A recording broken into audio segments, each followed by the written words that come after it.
Long before the Buddha walked the earth, before Alexander crossed the Hindu Kush, before the Mauryan Empire stretched across the subcontinent, the first great civilization of South Asia flourished in silence along the banks of a mighty river. This river, flowing over 3,000 kilometers from the glacial peaks of Tibet to the Arabian Sea, carved its path through landscapes that would witness humanity's most ambitious early experiment in urban living. The Indus River gave its name to a civilization that emerged in what is now Pakistan and northwest India. These waters nourished fertile plains where humanity first learned to live together in vast, meticulously planned cities. Here, ancient architects laid out streets in perfect grids, engineers built the world's first covered sewerage systems, and craftsmen created goods that would travel to the royal courts of distant Mesopotamia. On these plains between 3300 and 1300 BCE, a people whose very names remain unknown built cities that would humble Rome, developed technologies that would not be surpassed for millennia, and established trade networks that connected half the ancient world. This history spans nearly 2,000 years, from the first agricultural settlements in the hills of Balochistan to the gradual transformation that saw urban centers evolve into new forms of civilization. Merchants sailed across monsoon seas with standardized weights in their pouches. Craftsmen fired pottery in kilns that reached temperatures modern potters would admire. Urban planners designed cities where even the humblest house had access to running water and sanitation. Their seals, carved with mysterious scripts and sacred animals, have outlasted the bronze of kings and the stone of pharaohs. The greatest chapter of early South Asian civilization began in the valley of the Indus, as communities learned that true achievement lay not in monuments to individual glory, but in cities designed for human flourishing. When Sir John Marshall first stood before the excavated remains of Mohenjo-daro in the sweltering heat of a Sindh afternoon in 1924, he found himself staring at something that defied every assumption about ancient urban development. Here, emerging from earth that had concealed them for over 4 millennia, were streets that ran as straight as Roman roads, intersecting at perfect right angles to create city blocks that would not look out of place in modern Manhattan. The revelation was staggering. These were not the winding, organic pathways that characterized most ancient settlements, grown haphazardly over centuries as populations expanded and contracted. These were not the radiating spoke patterns that emerged around central palaces or temples in other early civilizations. Instead, Marshall was looking at evidence of systematic urban planning on a scale and with a sophistication that predated anything similar in human history by over a millennium. The main avenues of Mohenjo-daro stretched 30 feet wide, broad enough for 2 ox carts to pass comfortably with room to spare. These primary arteries ran true to the cardinal directions, oriented precisely north-south and east-west with an accuracy that spoke to sophisticated understanding of astronomical observation and surveying techniques. The secondary streets, while narrower at 15 to 20 feet wide, maintained the same geometric precision, creating an urban grid that divided the city into rectangular blocks of remarkably uniform size. But it was not merely the geometric perfection that marked these cities as revolutionary. It was the evidence of systematic thinking about how human beings should live together in large numbers. Every street was equipped with carefully constructed drainage systems. Every intersection was planned to facilitate traffic flow while maintaining neighborhood integrity. Every block was designed to balance the needs of individual households with the requirements of community life. At Harappa, the sister city that would give its name to this entire civilization, archaeologist Daya Ramsani uncovered similar evidence of planned urban development. Here too were the geometric street patterns, the standardized construction techniques, and the sophisticated infrastructure that marked a fundamental shift in human settlement patterns. But Harappa revealed additional layers of planning sophistication that spoke to even deeper thinking about urban organization. The city was divided into distinct functional zones, each serving specific purposes within the larger urban system. The western portion, built on a raised artificial mound that archaeologists termed the citadel, housed the community's most important public buildings. Here stood massive granaries capable of storing thousands of tons of grain, their floors raised on brick pillars to allow air circulation and prevent spoilage. Here too were found the remains of what may have been administrative buildings, their walls thick enough to support upper stories and their room arrangements suggesting spaces designed for record-keeping and public administration. The eastern portion of Harappa, known as the Lower City, contained the residential and commercial areas where the bulk of the population lived and worked. But even here, in what might have been considered the common quarters of the city, the evidence of careful planning was unmistakable. Houses were arranged in neat rows along the geometric street grid. Workshops were positioned to take advantage of prevailing winds for ventilation and to minimize the impact of noise and pollution on residential areas. Markets were located at strategic intersections where they could serve multiple neighborhoods while remaining easily accessible to visiting traders. The houses themselves revealed perhaps the most remarkable aspect of Harappan urban planning: the commitment to providing basic amenities to all residents regardless of their apparent social status. Even the most modest dwellings, houses with perhaps 4 or 5 rooms, were connected to the city's water supply and drainage systems. Private wells ensured access to clean water. Private toilets connected to covered drains ensured sanitary waste disposal. Flat roofs provided additional living and working space, while central courtyards ensured privacy and ventilation. The larger houses, while certainly more spacious and elaborate, followed the same basic principles of design and construction. These grand residences might contain dozens of rooms arranged around multiple courtyards, with separate areas for family living, guest accommodation, servants' quarters, and craft production.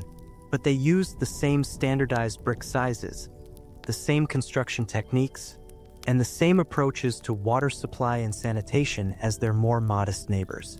This standardization extended to the most fundamental elements of construction. Throughout the Harappan world, from the mountains of Balochistan to the deserts of Rajasthan, from the Arabian Sea coast to the foothills of the Himalayas, buildings were constructed using bricks that conformed to a precise ratio of 4 to 2 to 1 for length, width, and thickness. This standardization was not approximate or casual. Measurements of Harappan bricks from sites hundreds of kilometers apart show variations of less than 2%. The implications of this standardization were profound. It meant that construction techniques, tools, and skills developed in one location could be applied anywhere within the Harappan world. It meant that repairs and renovations could be carried out efficiently using materials that would fit existing structures perfectly.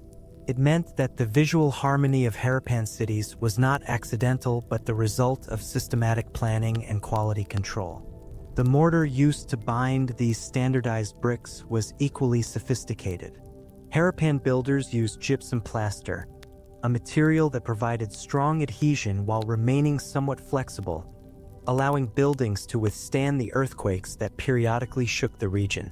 The techniques for preparing and applying this mortar were clearly well developed, as Harappan buildings show remarkably consistent construction quality across vast geographical distances. The foundations of major Harappan buildings demonstrate additional sophistication in construction planning. Important structures were built on foundations of carefully fitted stone, providing stable bases that could support substantial loads while resisting the effects of seasonal flooding. The selection and preparation of foundation stones required geological knowledge and engineering skills that speak to well-developed building traditions. At Dhalavira, discovered in the 1960s in the Rann of Kutch, archaeologists found evidence of urban planning adapted to one of the most challenging environments inhabited by the Harappans.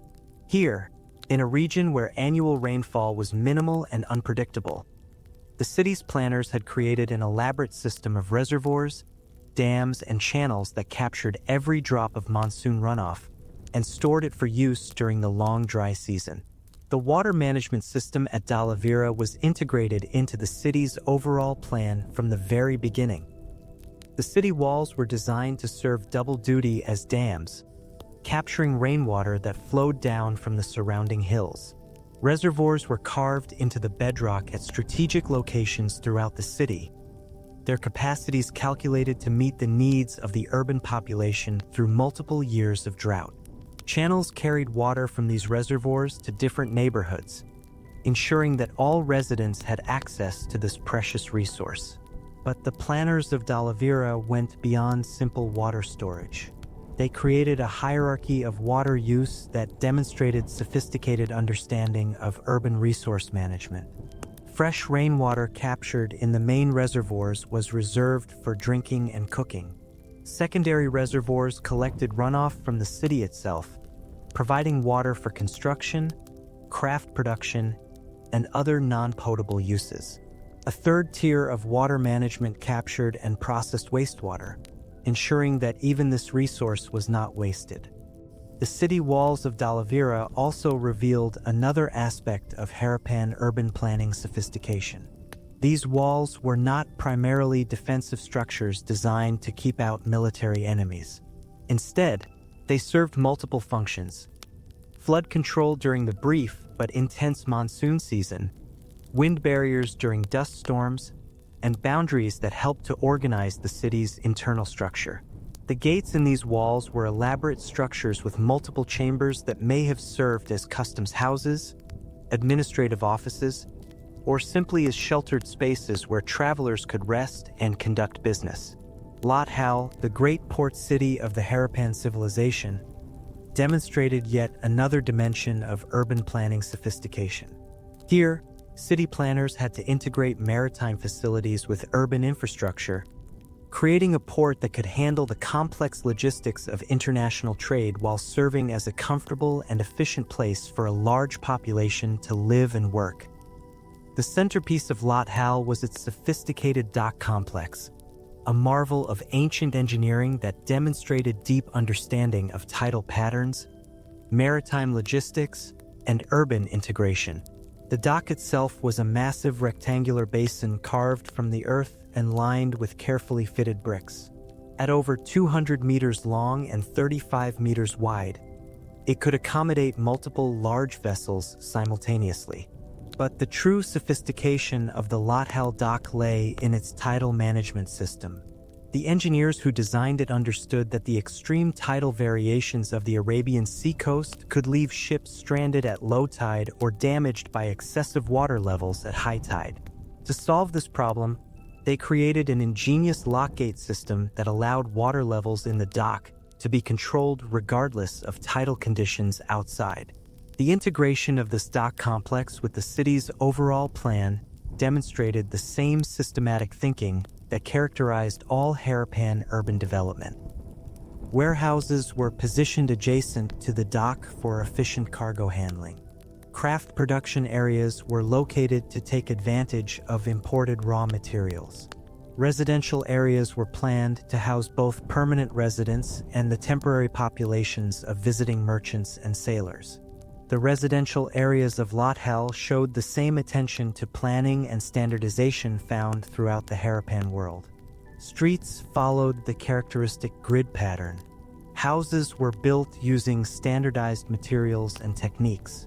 Water supply and sanitation systems ensured that urban amenities were available to all residents. But the city's plan also incorporated features specific to its maritime function: wider streets near the dock to accommodate cargo movement, specialized buildings for processing imported goods, and residential areas designed to house the diverse populations attracted by international trade. Kalibangan, located on the banks of the now-dry Ghaggar River in Rajasthan, revealed yet another variation of Harappan urban planning. Here, archaeologists found evidence of a city that had been carefully planned and then rebuilt according to an even more sophisticated design, suggesting that Harappan urban planning continued to evolve and improve over time. The later phase of Kalibangan showed evidence of fire prevention measures that had been incorporated into the city's plan.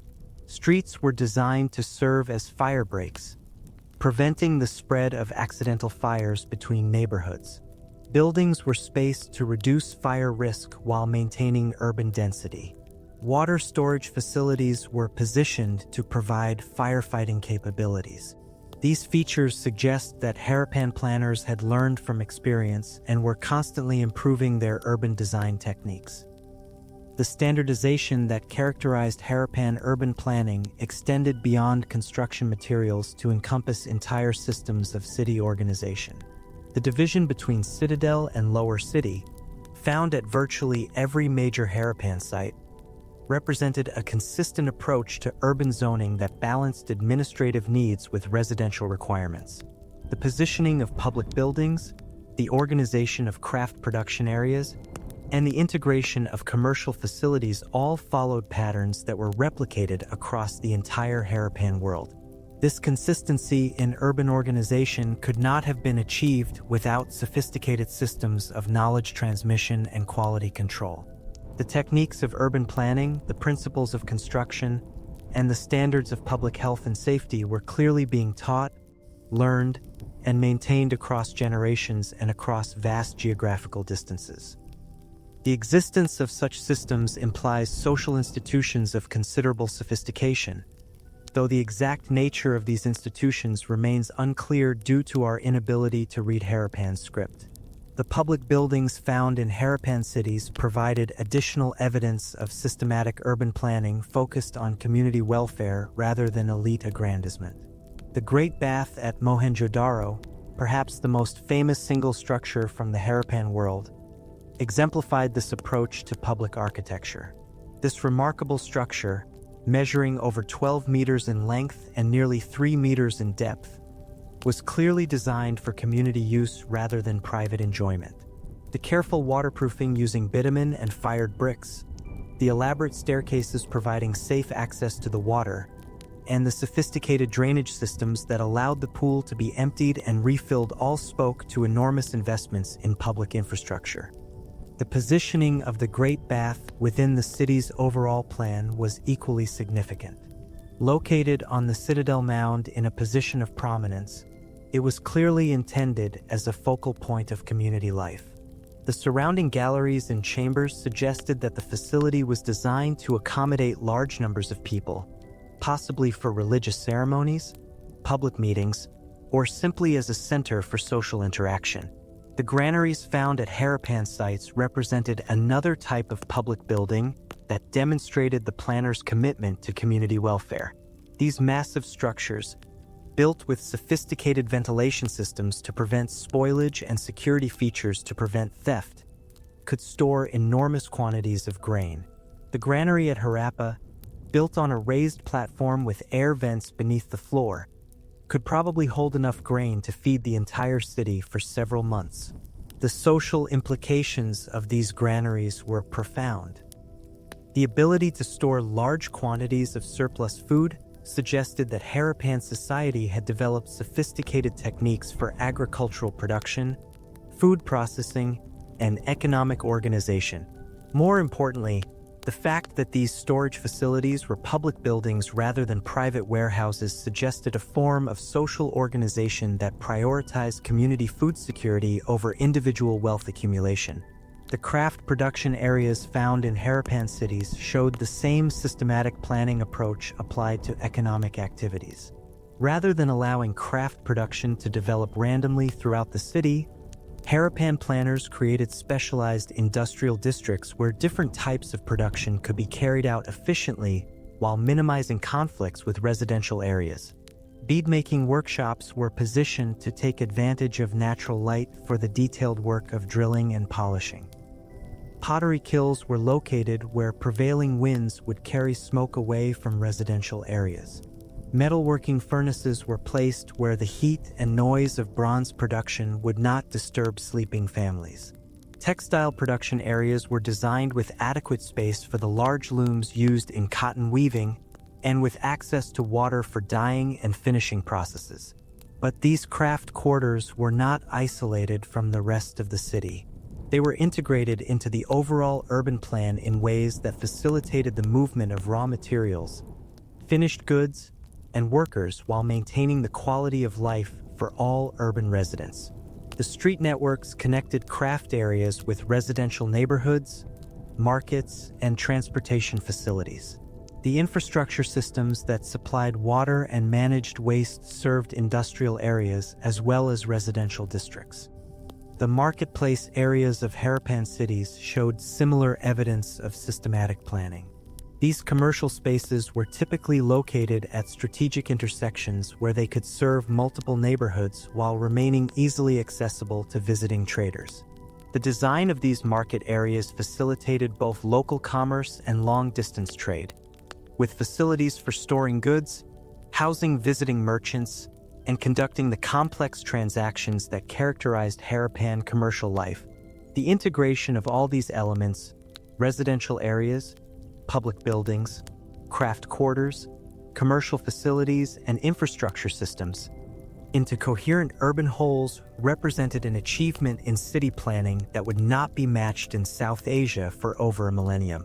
The Harappan planners had solved problems of urban organization that continue to challenge city builders today. How to provide essential services to all residents, how to balance individual privacy with community needs, how to integrate economic activities with residential life, and how to create urban environments that are both efficient and livable. The techniques they developed for managing urban growth were equally sophisticated. Archaeological evidence suggests that Harappan cities were expanded systematically as populations grew, with new areas planned and constructed according to the same principles that governed the original settlements.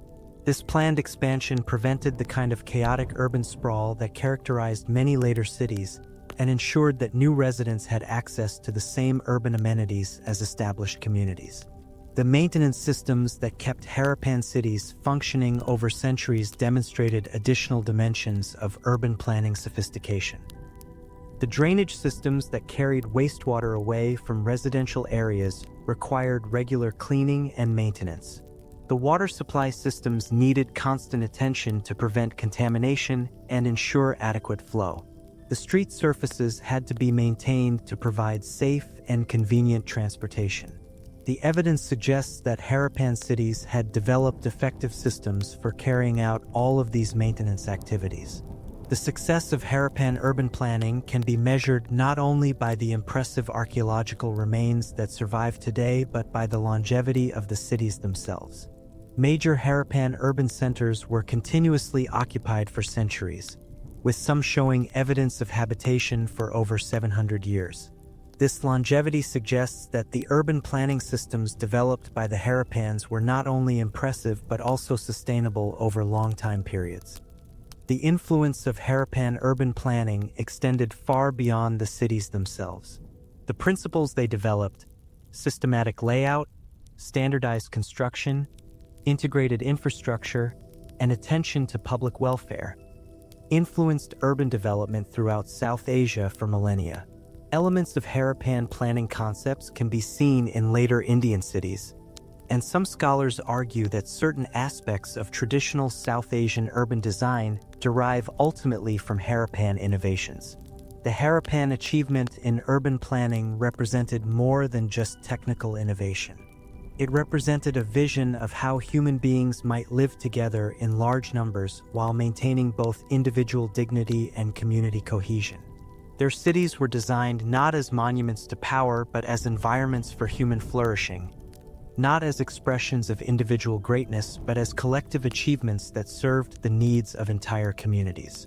This vision of urban life, prioritizing public welfare over private display, emphasizing functionality over monumentality, seeking sustainability over short-term gain, offered an alternative model of civilization that continues to inspire urban planners and social theorists today. The Harappan cities demonstrated that large-scale urban life was possible without the extreme social hierarchies that characterized most ancient civilizations, that sophisticated infrastructure could serve all residents rather than just elites, and that careful planning could create urban environments that remained livable and functional over many centuries. The sun rises over the ancient city of Harappa, its golden rays illuminating what appears to be an ordinary morning in one of humanity's first great urban centers.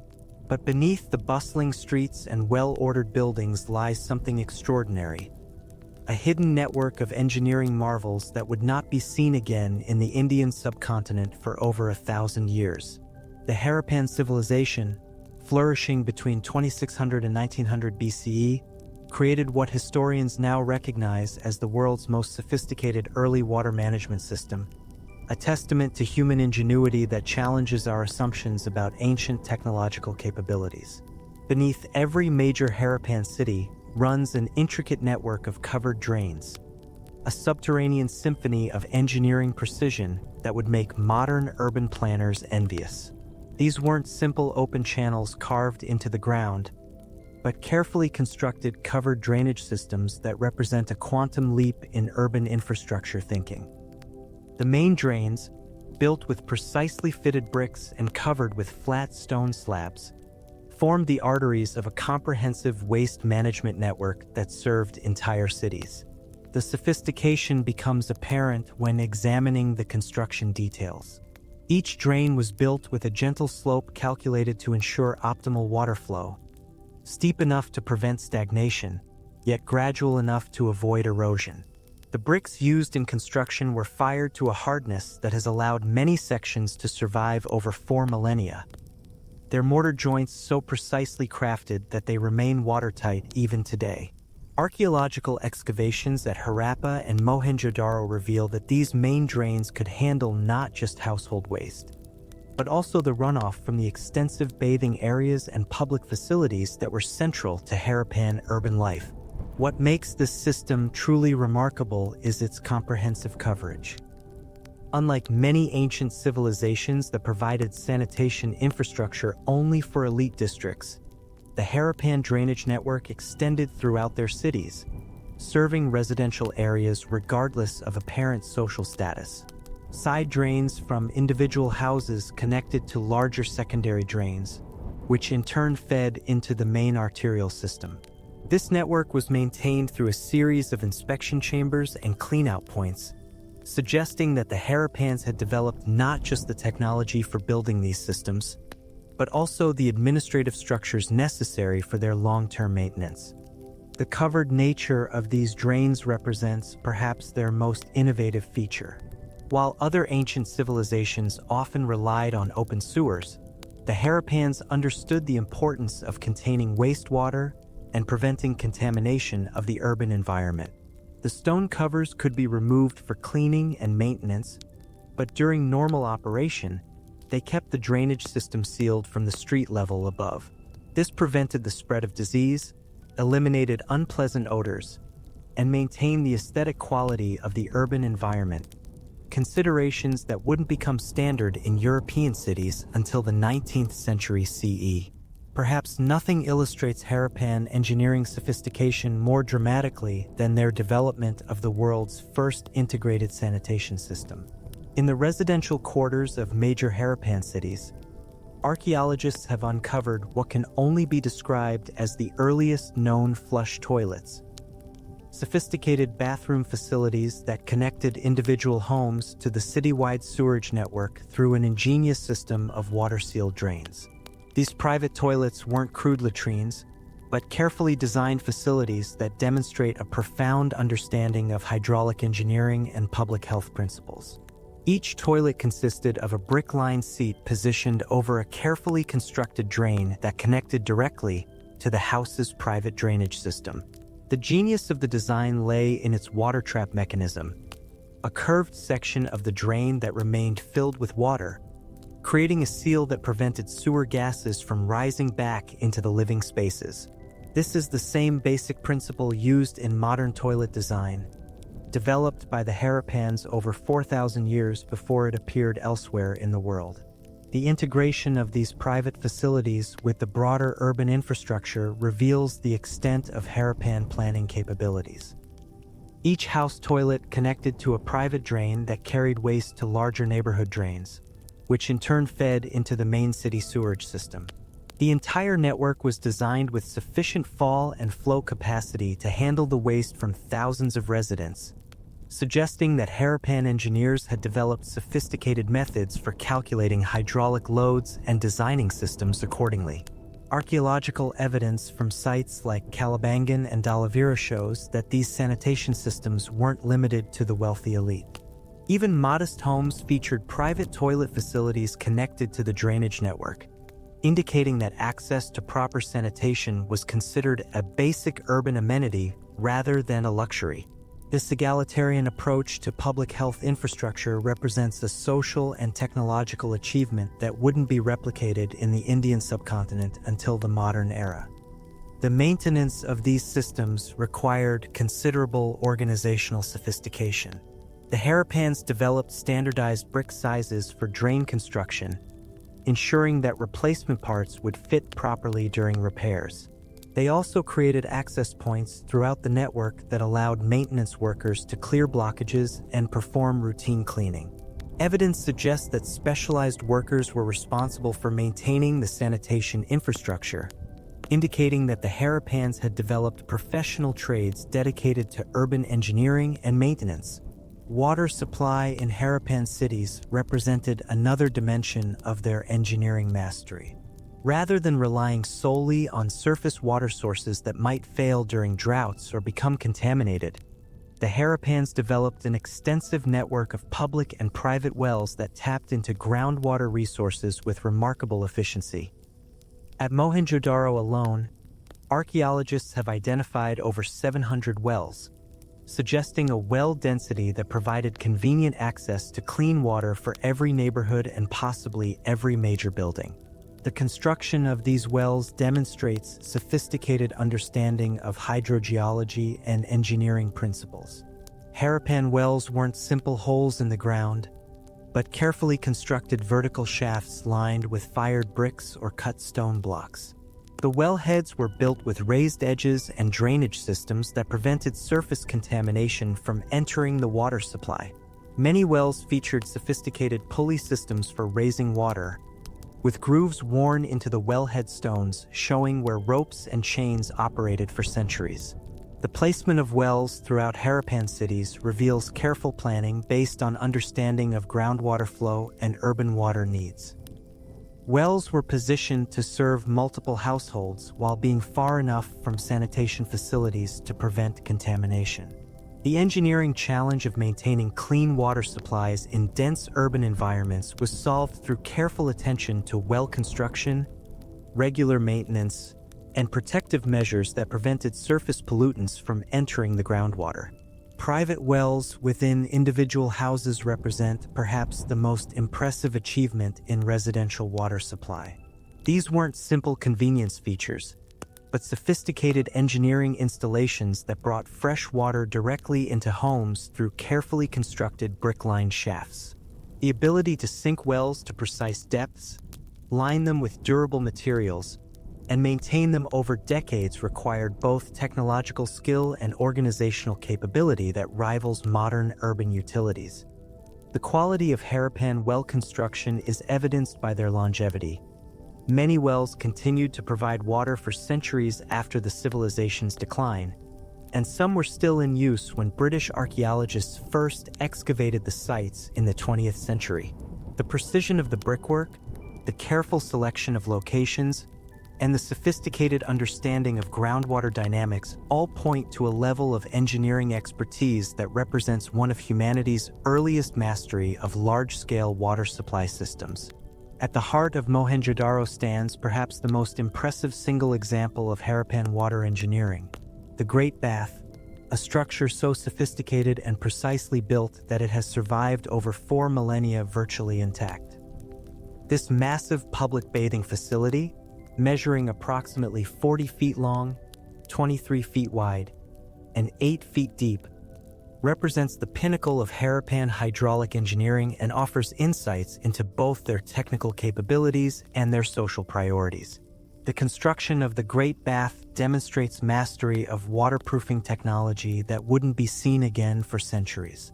The entire structure is lined with fine-baked bricks set in gypsum mortar, with the addition of a thick layer of bitumen, natural asphalt, that created a completely watertight seal.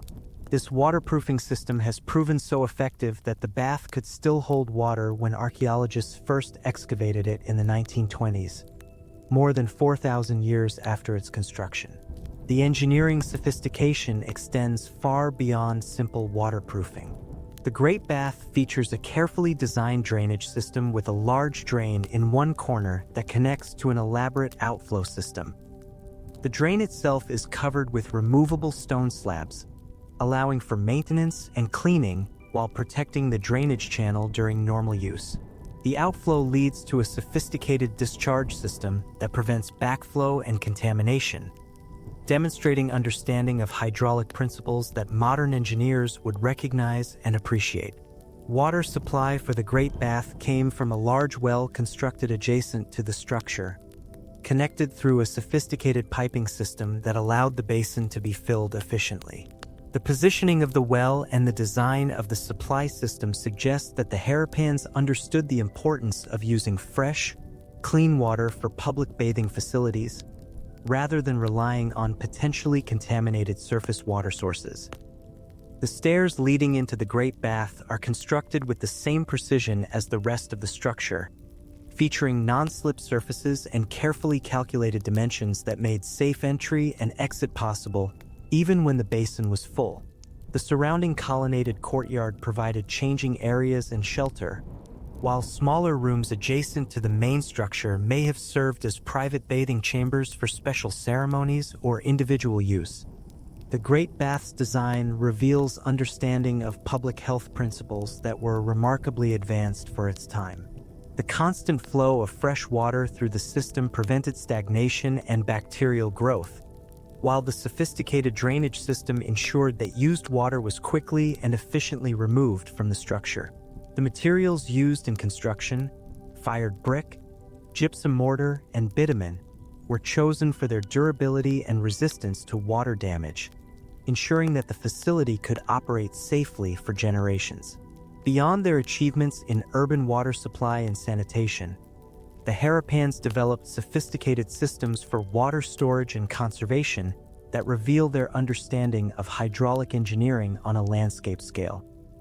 At sites like Dhalavira in Gujarat, archaeologists have uncovered elaborate reservoir systems that captured and stored monsoon rainwater for use during dry seasons, demonstrating planning capabilities that extended far beyond immediate urban needs. The reservoir at Dhalavira represents one of the most impressive examples of ancient water conservation engineering. This massive structure, carved partially into living rock and lined with carefully fitted stone blocks, could hold millions of gallons of water collected during the monsoon season. The engineering challenges involved in creating such a facility were enormous. Calculating the proper slope for water collection, designing spillways to handle overflow during heavy rains, and creating distribution systems that could deliver stored water throughout the dry season. The construction techniques used in these reservoirs demonstrate mastery of large-scale stone working and hydraulic engineering. The walls were built with precisely fitted blocks that created watertight seals without the use of mortar, relying instead on the weight and precision of the stonework to prevent leakage. Channels cut into the surrounding landscape directed rainwater into the reservoirs through carefully designed inlet systems that prevented erosion and siltation. Water distribution from these reservoirs involved sophisticated understanding of hydraulic pressure and flow control.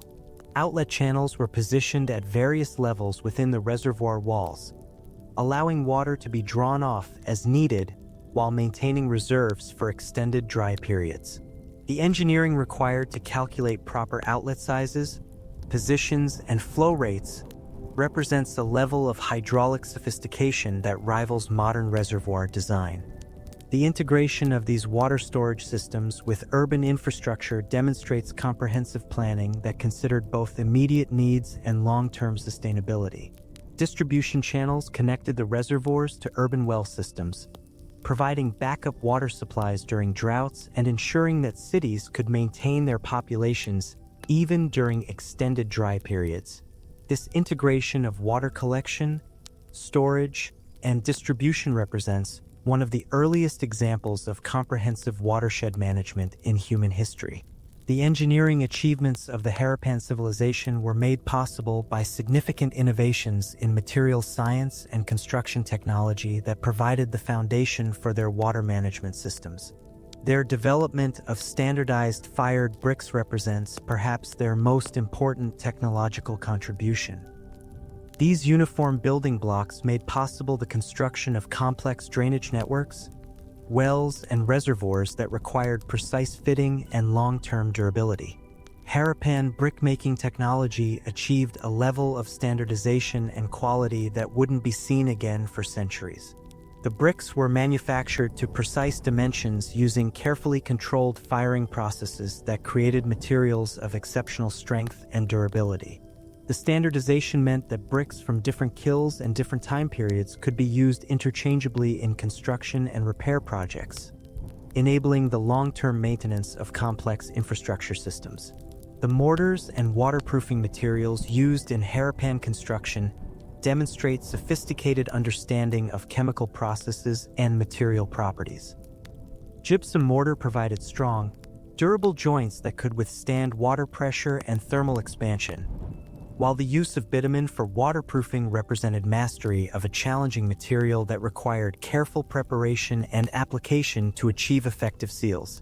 Tool technology supporting Harappan engineering included bronze and copper implements that allowed for precise stone cutting, brick shaping, and metalwork necessary for construction of complex water systems.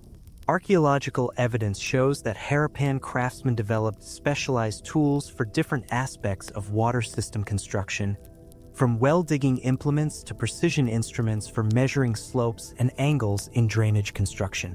The quality control evident in Harappan construction suggests the existence of engineering standards and inspection procedures that ensured consistent quality across their extensive infrastructure projects. The uniformity of construction techniques across different cities and time periods indicates that engineering knowledge was systematically preserved and transmitted, possibly through formal training programs or professional guilds that maintain technical standards. The true genius of Harappan water engineering lies not in individual technical achievements, but in the comprehensive integration of water management systems with urban planning and social organization. Their cities were designed from the ground up around the requirements of water supply, waste management, and flood control, creating urban environments that functioned as integrated systems rather than collections of individual buildings and facilities. Street layouts in Harappan cities followed grid patterns that facilitated the construction and maintenance of underground drainage networks. The orientation of streets and the positioning of major buildings took into account the natural flow of water and the requirements of the sewerage system, ensuring that infrastructure could be built efficiently and operated effectively. This integration of civil engineering with urban design represents a level of comprehensive planning that wouldn't become common in other civilizations for thousands of years. The hierarchical organization of Harappan drainage systems, from individual house connections through neighborhood collectors to major city outfalls, demonstrates understanding of network design principles that modern engineers would recognize. The sizing of different levels of the drainage hierarchy, the positioning of access points for maintenance, and the integration with water supply systems all show careful calculation and planning that considered both immediate operational needs and long-term maintenance requirements. Building codes and construction standards evident in Harappan cities ensured that private construction supported rather than undermined public infrastructure systems. Houses were required to connect to the public drainage network. Wells were positioned to avoid contamination from waste systems, and construction techniques ensured that private buildings contributed to rather than detracted from overall urban functionality. The social organization required to build and maintain these integrated systems represents perhaps the most impressive aspect of Harappan engineering achievement. The coordination of large-scale construction projects, the establishment of maintenance procedures, and the enforcement of building standards all required administrative capabilities and social cooperation that enabled their engineering achievements to function effectively for centuries. The engineering achievements of the Harappan civilization in water management and urban infrastructure represent a remarkable flowering of human technical capability that occurred over 4,000 years ago. Their innovations in drainage systems, sanitation facilities, water supply networks, and water conservation created urban environments that provided public health and quality of life standards that wouldn't be achieved again in the Indian subcontinent for over a millennium. The sophistication of Harappan engineering challenges conventional assumptions about the linear progress of human technology.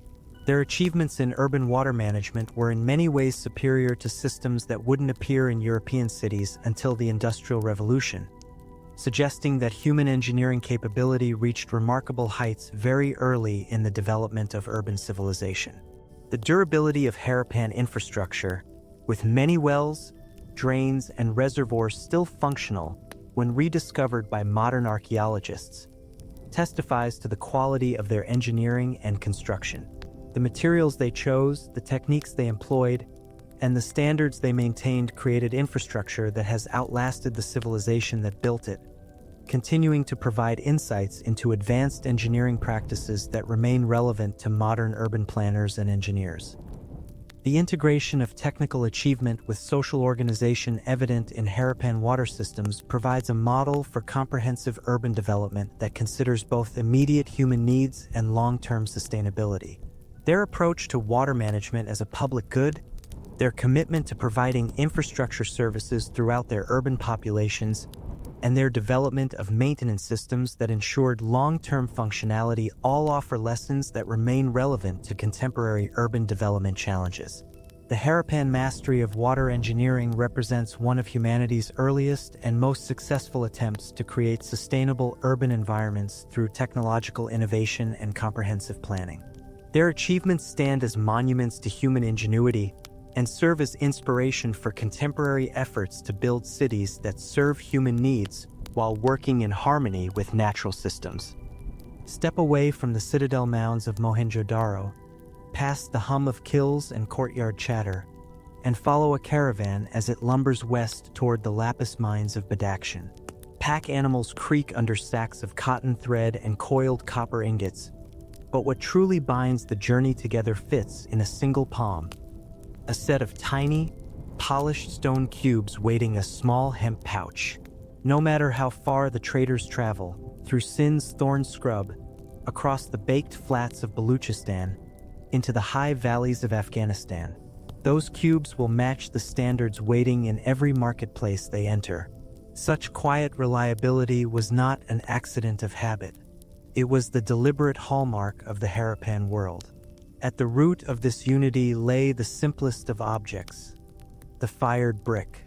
From the coastal settlements of Kuntasi to the desert fortress of Kalibangan, masons followed a strict 4-2-1 rule: length twice the width twice the height.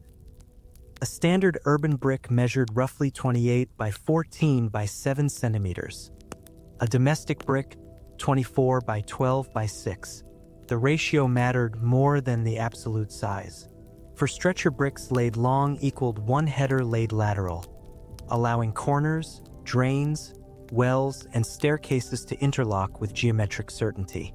When city walls needed rebuilding after a flood, old bricks could be lifted from ruined foundations and slipped neatly into new courses. Archaeologists have measured bricks from sites 800 kilometers apart that deviate less than 2%. An astonishing precision in an age without iron rulers or calipers. If bricks set the scale of space, chert cubes set the scale of value. Harappan weights form a binary progression: 1, 2, 4, 8, 16, 32, and so on, each doubling the mass of the one before. The base unit hovered around 13.6 grams, itself divisible into 8 smaller seeds known later as radi. Metallurgists and beadmakers could portion raw materials by simply combining cubes until the balance arm settled. A study of more than 600 weights from Pakistan, India, Oman, and Bahrain shows that most differ from the theoretical ideal by less than 1%.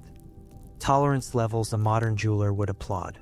With such consistency, Merchants buying terracotta figurines in the lower Indus Delta could ship them to Susa or Uar and have their cargo verified without reweighing a single item. The same taste for precision spilled into graphic design. Thousands of steatite stamp seals, each a rectangle about the width of a thumb, bear an animal in profile, a short line of script above, and a ritual standard below. The unicorn motif dominates, its single horn curling gracefully over a short muzzle. Whether carved at Mohenjo-daro or Harappa, the animal always faces left. The script band occupies the same upper margin. The frame is always double-lined. Scholars suspect master artisans produced prototypes that provincial workshops copied with near-mechanical fidelity. When a trader pressed one of these seals into soft clay sealing a bale of cloth, the receiver needed no decipherment to recognize authenticity. The layout itself was the guarantee. Inside homes, potters adhered to equally rigid templates. Rim diameters cluster at 6 cm intervals, 12 cm, 18 cm, 24 cm, mirroring the brick module. A cook glancing at a jar instantly knew its volume. A tax collector eyeballing a grain shipment could estimate duty before touching a scale. Decoration, though graceful, black-slit peacocks, fish-scale chevrons, followed repeatable patterns that announced function as clearly as form. A shallow dish on stand held condiments. A globular jar stored ghee. A tall, narrow vessel cooled water through evaporation. Familiar silhouettes eased trade just as surely as weights did. Beneath the orderly streets ran an equally standardized drainage grid. Main sewers, capped with movable slabs, sloped at about 1 meter per 100. Steep enough to keep sludge moving, shallow enough to prevent masonry erosion. Cylindrical soap jars punctuated the lines at intervals of roughly 30 meters, each jar chiseled to nearly the same diameter. Wells, ringed by trapezoidal bricks, formed perfect circles 1 to 1.5 meters across. Remove a brick from a well in Rakhigarhi, and it will mesh with the shaft of a well in Lathal 3 states away. Such modularity turned maintenance into muscle memory. Masons replaced parts, not structures. No sandstone steel proclaims a king who ordered these measures. Excavations yield neither throne statues nor lengthy royal decrees. Instead, scholars picture a lattice of guilds, brickmakers, seal cutters, weight polishers, passing down exact recipes through apprenticeship. Deviations were self-policed. A trader presenting an oversized weight would lose business. A builder offering odd-sized bricks would find no buyers. Cultural expectation did the work of imperial law. Standard parts accelerated everything. Caravans moved faster because replacement wheels, axles, or jars could be found in every town. Flood-damaged districts rebuilt quickly, simply adding another layer of bricks atop the old. Trust flourished across linguistic lines. A pearl diver from Dilmun and a cotton farmer from Gujarat could transact in silence, confident that cubes and jars told a shared truth. Around 1900 BCE, those truths began to slip. Late Harappan bricks skew toward 3 to 2 to 1 ratios. Weights drift 5, then 10%. Unicorn seals lose their crisp symmetry. Whether the culprit was river course change, oversalination, or shifting trade winds, the crumbling of standards marks the civilization's twilight as clearly as burnt layers mark abandoned kills. Yet the endurance of the ideal still astonishes. Pick up a brick on any Indus mound today. If it locks to the one in your other hand on the 4-2-1 rhythm, you are holding a fragment of that grand silent agreement, a 4,000-year-old promise that distance could never defeat precision.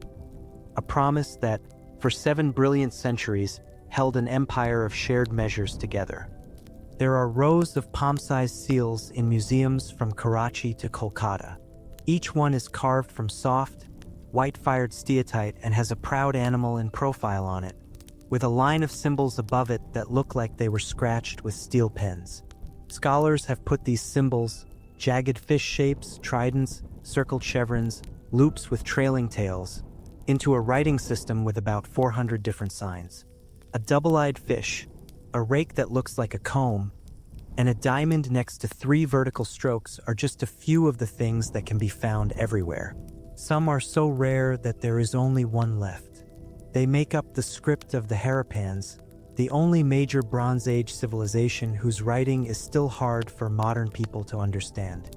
The writing is very short, which makes it even more interesting. Most have fewer than 10 signs, but the longest one, carved into a piece of pottery from the village of Goladoro, has 26. You can find them on stamp seals, molded tablets, ivory rulers, copper tools, pottery shards, and even the bottom of wedge-shaped tag seals that were meant to be tied to bales of goods. Most of the pieces have symbols that march from right to left, but a smaller set has symbols that read from left to right. This means that seal makers had to change the direction of the impressions in wet clay so that they would print correctly. No matter how it works, the script gives off an air of confidence. The strokes are sure, the lines are straight, and the spacing is even. The person who used the graving tools knew exactly where each mark went. That level of detail catches the eye, but it also makes it hard to read. To figure out grammar and vocabulary, modern codebreakers use corpora that are thousands of words long. On the other hand, a single poster can hold the whole Indus archive. There hasn't been a bilingual tablet like the Rosetta Stone, a royal cylinder that lists personal names next to conquered cities, or a funerary text that spells out formulas in repeating patterns. Statistical analysis shows that the order of the signs is not random at all. Some symbols tend to be at the start, while others tend to be at the end, which suggests prefixes and suffixes. However, the chains are too short to show syntax. Each sequence is a sealed box without a known related script to help it. Hypotheses grow in the void. Some linguists think they see traces of Dravidian roots in the language. For example, a fish sign could mean fish, and also be a phonetic rebus for min, star, just like Egyptian artists used a B for the sound bit. Some people hear early Indo-Aryan rhythms, while others suggest that a lost branch of the Munda family is spoken deep in the eastern forests of the subcontinent. Some people say that the signs aren't real writing at all, but a system of non-phonetic identifiers like clan marks, commodity tags, and divination symbols that were never meant to record full speech. But the way the sign sequences are so regular, the way they follow a set pattern, and the way they are paired with numbers scratched on copper weights all suggest that there was a script that was advanced enough to record language, even if it was in a compressed form. People have been trying to solve the problem for 100 years. D.R. Hunter worked hard to compare the shapes of signs to Brahmi letters in the 1920s, sure that he saw the script's afterlife in Emperor Ashoka's edicts. In the 1960s, Russian scholar Yuri Norisov put lists of signs into early computers and found positional rules that later teams in Helsinki and Tokyo would improve with machine learning. In the 1980s, Asko Parpala put together a huge decipherment of Dravidian etymologies that connected the unicorn motif to a drink called toddy that was used in rituals. Steve Farmer, Richard Sproat, and Michael Witzel used entropy measures in the 2000s to say that the script wasn't as complex as real writing. This argument is still being debated at conferences and in rebuttals. Each wave gives us new ideas, but none of them convince the whole field. What the Harappans chose to write on is part of the mystery. Stamp seals could mean ownership, trade, or a religious ceremony. Tiny faience tablets could have been used as ration coupons or tokens for a household cult. There are no clay archives, royal annals, or tax ledgers, documents that the Mesopotamians baked in large numbers. The monsoon climate would have wiped out any records the Indus cities kept on palm leaves, wood, or cloth. What is left is a collection of titles and labels, with the stories behind them gone like ink in floodwater. Still, the silent script still says things in more subtle ways. The fact that it exists shows that the Harappans needed to tie transactions, beliefs, or identities to visual symbols that could be used all over the world. The fact that the line thickness is always the same is like the accuracy of brick ratios and binary weights, which makes it seem like a society that valued rules over regional whims. Its stubborn opacity also reminds modern scholars that great civilizations can keep up with trade, sanitation, and metrology without leaving behind epic texts or boastful chronicles. One day, a stray shard may come out of the desert with an Indus message written in Akkadian or Old Elamite. This will solve the riddle. Until then, each seal impression is a silent fingerprint of a people whose streets we can map and whose jewelry we can admire, but whose own words are just out of reach. For 1,000 years and counting, a message in a bottle still drifting through time. When the first storm clouds of the southwest monsoon piled over the Arabian Sea, shipwrights in Indus Delta towns listened for the boom of surf against the sandbars. That sound signaled a predictable change of winds, and with it the opening of a sea corridor that stretched, almost like a seasonal river, southwest to Oman, west to Bahrain, and northwest to the marshes of Sumer. Within days, the keys of Lathal, Balakat, and Kuntasi were alive with activity. Cotton sails were hauled from storage lofts. Stone anchors, drilled with round or triangular holes, clanged against granite slipways. And bales of carnelian beads, whetstones, sesame oil, and bolts of softly woven cotton were rolled aboard wooden hulls that had been caulked with bitumen on riverbanks far upstream. The seagoing vessels themselves were practical masterpieces. Archaeologists have yet to find a complete Harappan ship, but the dock basin at Lathal and hundreds of carved terracotta boat models suggest 20 to 30-meter craft with flat bottoms, shallow drafts, and upcurved ends that allowed them to nose through sand-choked tidal creeks and then survive weeks on open water. Timbers were fastened by mortise and tenon joints. Seams were sealed with layers of woven jute, shellac, and river bitumen that still stains the ancient bricks lining Lothal's dock. To modern sailors, the rig would look familiar. A single square sail near the bow, steerage by quarter oars or a stern sweep, and a removable deckhouse that sheltered cotton cloth from salt spray. Lathal remains the best preserved example of this maritime mindset. The dock, really an enclosed tidal lock, measures 214 meters long, 36 meters across, and as deep as a two-story house. Spillways controlled sudden surges, while a sluice gate at the eastern end kept water at navigable depth even when the outer estuary turned to mudflats at low tide. Warehouses marched along the wharf in 2 strict rows, each chamber 4 bricks wide and 10 bricks long, sized so that a pair of laborers could drag a full cargo basket between pillars without scraping plaster. A raised street connected the dock directly to the Citadel granary, ensuring that grain collected as tax could be loaded aboard outbound ships with no bottlenecks. Similar but smaller complexes have surfaced at Balakat on the Makran coast and at Sukhajandor near today's Iran-Pakistan frontier, revealing an intentional chain of staging posts where crews could repair hulls, top up fresh water, and trade with coastal fisherfolk before braving the open Gulf. What precisely left these wharves?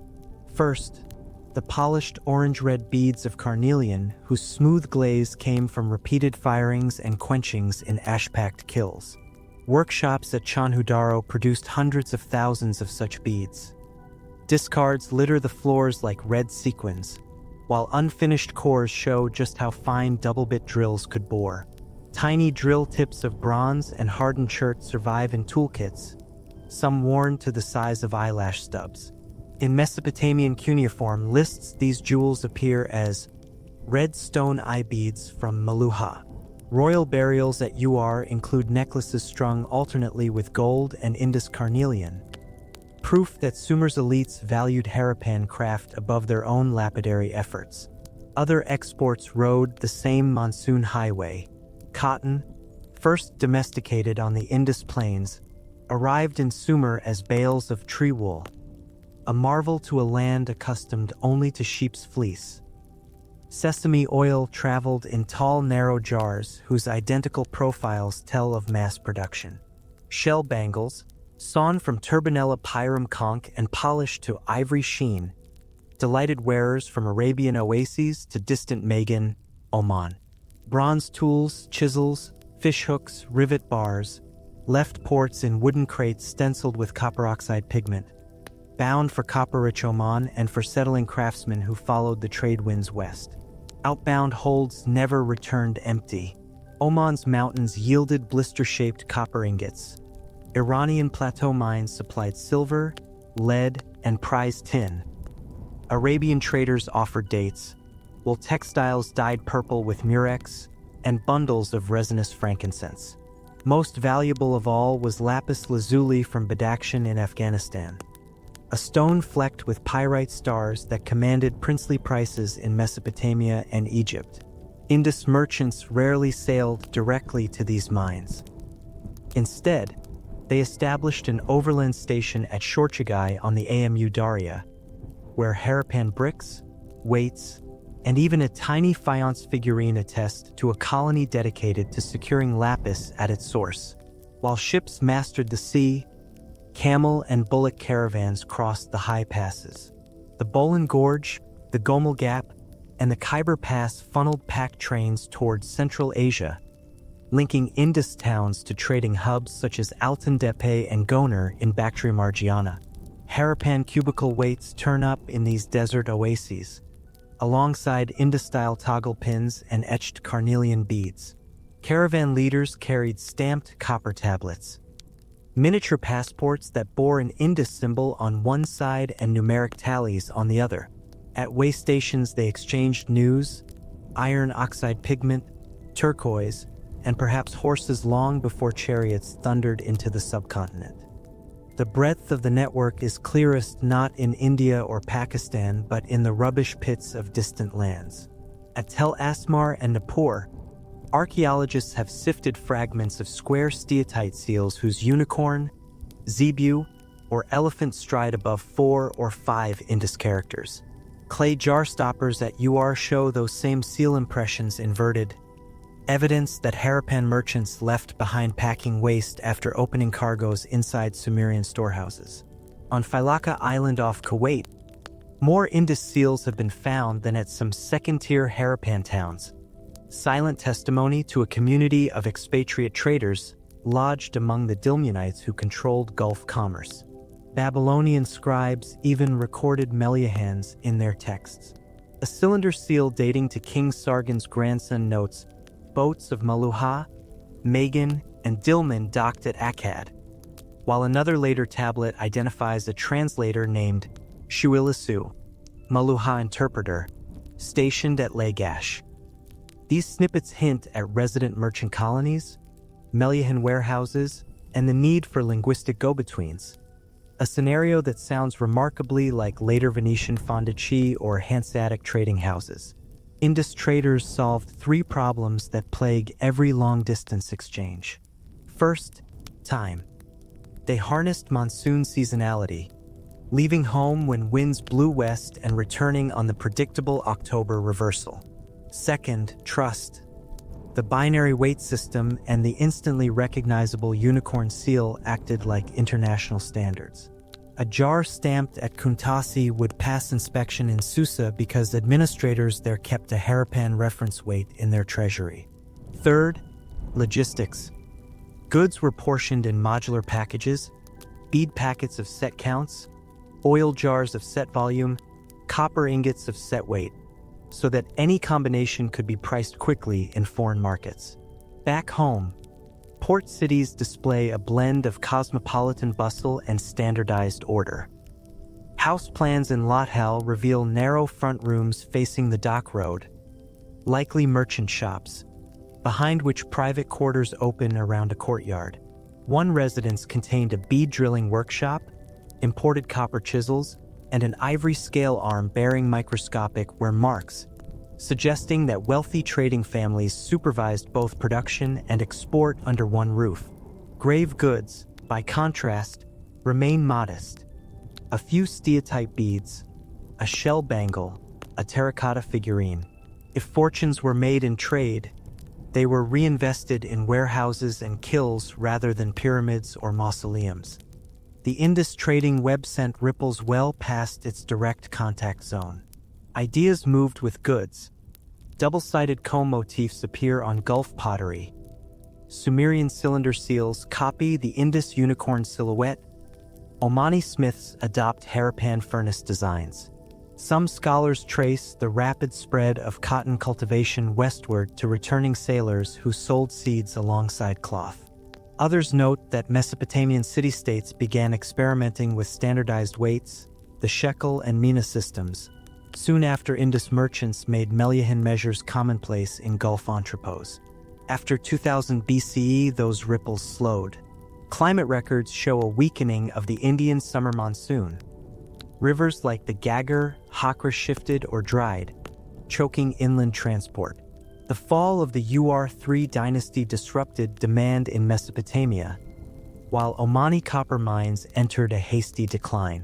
In port towns, kiln rows fell silent. Bead waste dwindled. Bricks once stacked on docks were pillaged to patch house walls. Yet the routes themselves did not vanish. Later mariners' Periplus mentions Barbarican at the Indus mouth and Baragaza, Badoch farther south. Ports that kept the rhythm of monsoon commerce alive for Roman and Arab sailors long after Mohenjo-daro streets turned to dust. Modern economists searching for the birth of globalization often leap forward to Silk Roads or Phoenician caravels. Yet the Harappans reached across ecological frontiers and linguistic divides 2,000 years earlier. They did so without empires, without legions, and without leaving long texts to trumpet their prowess. Only beads that gleam under museum lights, anchors half buried in silt, and the faint scorch marks of warehouses that once smelled of spice and warm bitumen. Stand on the broken bricks of Lothal's Lock, feel the baked clay radiate the day's heat, and imagine a cotton sail snapping taut as the evening sea breeze swings round.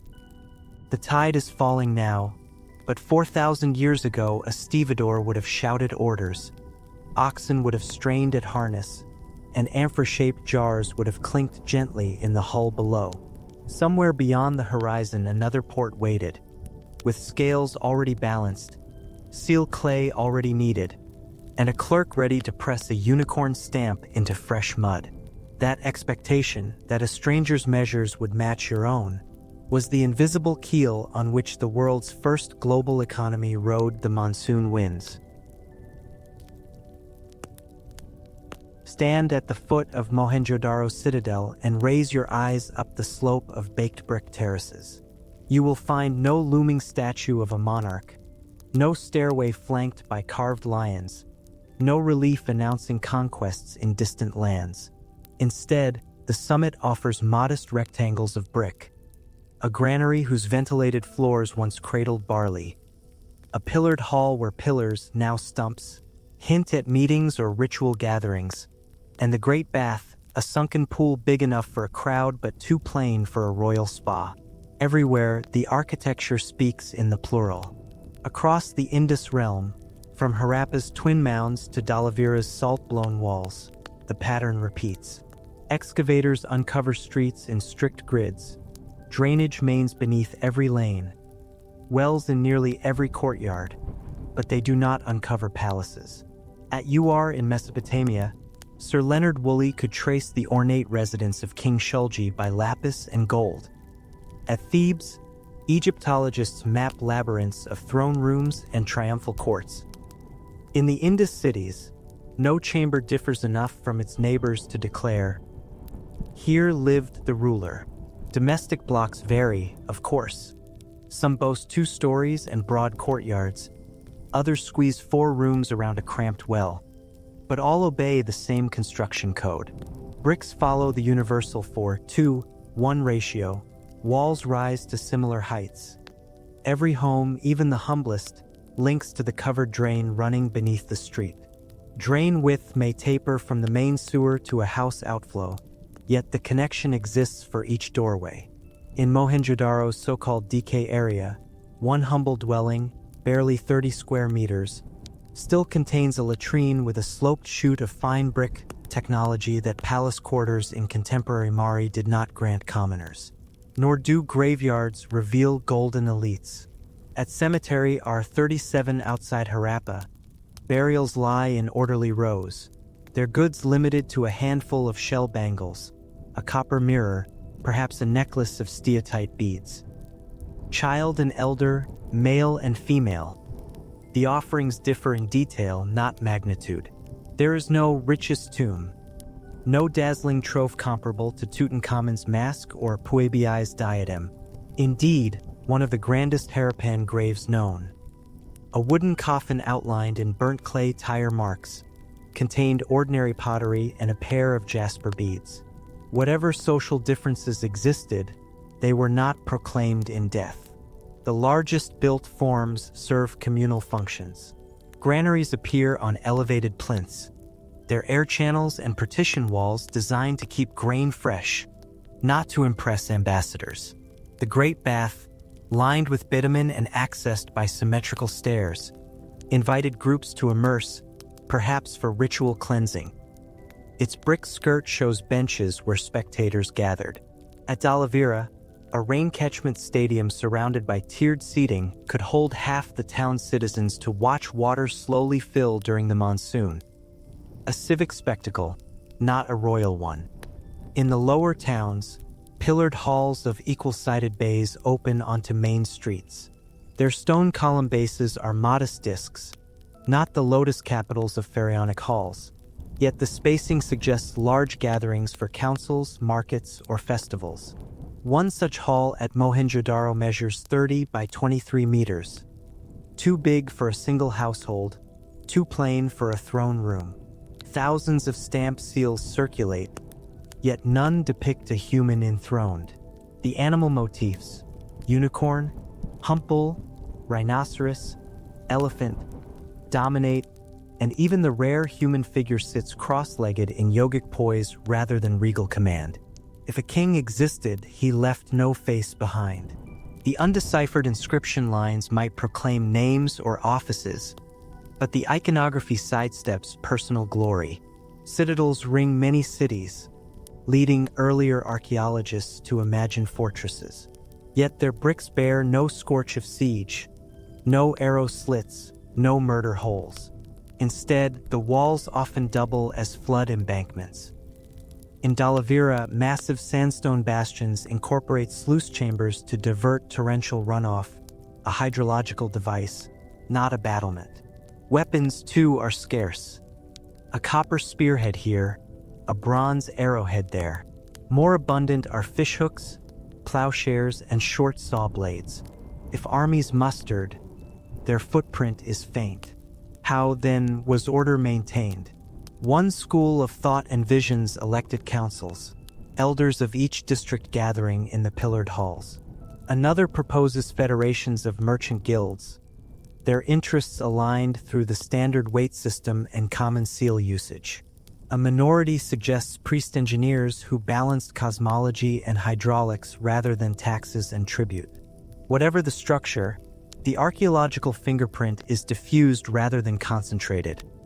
Small administrative tablets instead of archive rooms, token-sized copper plates instead of monumental stelae, workmen's platforms rather than palatial podiums. Harappan standardization itself may hint at the glue. When every brick, weight, and jar matches across 1 million square kilometers, social negotiation flows through shared measurement instead of edict. A mason needn't ask permission to build if his mold fits the universal size. A trader needn't bribe an official when his cubes balance the public scale. Order emerges from protocol, not proclamation. The city's form embeds a quiet ethos. Cleanliness, regularity, accessibility.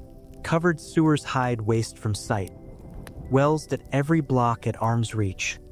Streets allow sun and airflow to chase humidity.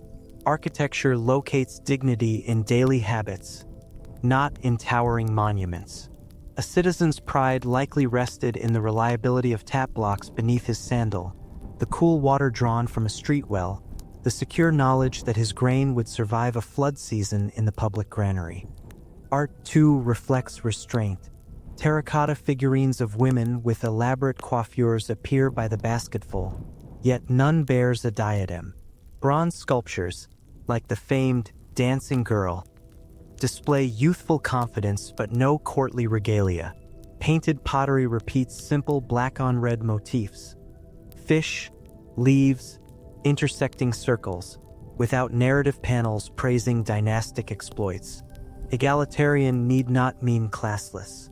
Larger homes cluster on elevated mounds, and access to faience or ivory surely required resources. Still, the scale of disparity pales beside Egypt's pyramid versus peasant hut. When floods tore at Mohenjo-daro's mud brick revetments, rebuilding covered elites and laborers alike in the same chill silt. Recovery demanded collective bricklaying, not conscripted toil for a pharaoh's tomb. As the Indus system waned after 1900 BCE, some later cultures of the subcontinent adopted more hierarchical models. Yet elements of Harappan civic egalitarianism lingered. Village councils, panchayats, settling disputes, caste artisans inheriting brick ratios, the cultural ideal of the public well as village heart. Even the lack of ostentatious burial found echoes in the subcontinent's eventual preference for cremation, a funerary practice that leaves no opulent tombs to history. A civilization's values are often measured by what it chooses to build tallest. In the Indus cities, the loftiest platforms stored grain rather than crowned kings. The deepest chambers held clean water rather than royal treasure. The grandest public space invited the many, not the few. While empires elsewhere boasted of divine rulers, the Harappans seem to have located divinity and authority in the even course of bricks, the quiet flow of drains, and the shared pulse of streets laid straight for everyone's feet. Long before history's better-known bronze founders hammered chariot fittings at Hattusa, and long before Babylonian scribes pressed wedge marks into still-steaming tablets, the artisans of the Indus cities were already running vast chains of production that turned river mud, driftwood fuel, and humble river pebbles into goods so precise, so uniform, and so durable that many still meet modern engineering tolerances. Their achievements arrived through the patient mastery of two elements, fire and earth, and through a third, less visible ingredient, a culture-wide commitment to exact measurement. Dig beneath any Harappan mound and the story of that commitment unfolds in sherds of glazed faience, in half-drilled carnelian cores discarded outside bead shops, in brick molds worn smooth by constant use, and in the microscopic twist of the world's first spun cotton. Excavators at Mohenjo-daro and Harappa have sifted tens of thousands of fragments of cloth impression. Ghost images pressed like botanical fossils into mud or bitumen. When these impressions were dusted, lifted, and replicated under scanning electron microscopes, investigators noticed each fiber flattened into a ribbon that twisted upon itself every 2 to 3 millimeters. The morphology was unmistakable. Gossypium arboreum, the tree cotton native to the northwestern subcontinent. Chemical strand testing on mineralized fibers from Jalilpur confirmed a dye signature loaded with alizarin and indigo tin, respectively madder red and indigo blue, showing that the Harappans were not merely spinning and weaving cotton 2 full millennia before the Nile Delta adopted it. They were also mastering mordant dyeing chemistry. The process required 3 discrete technological feats.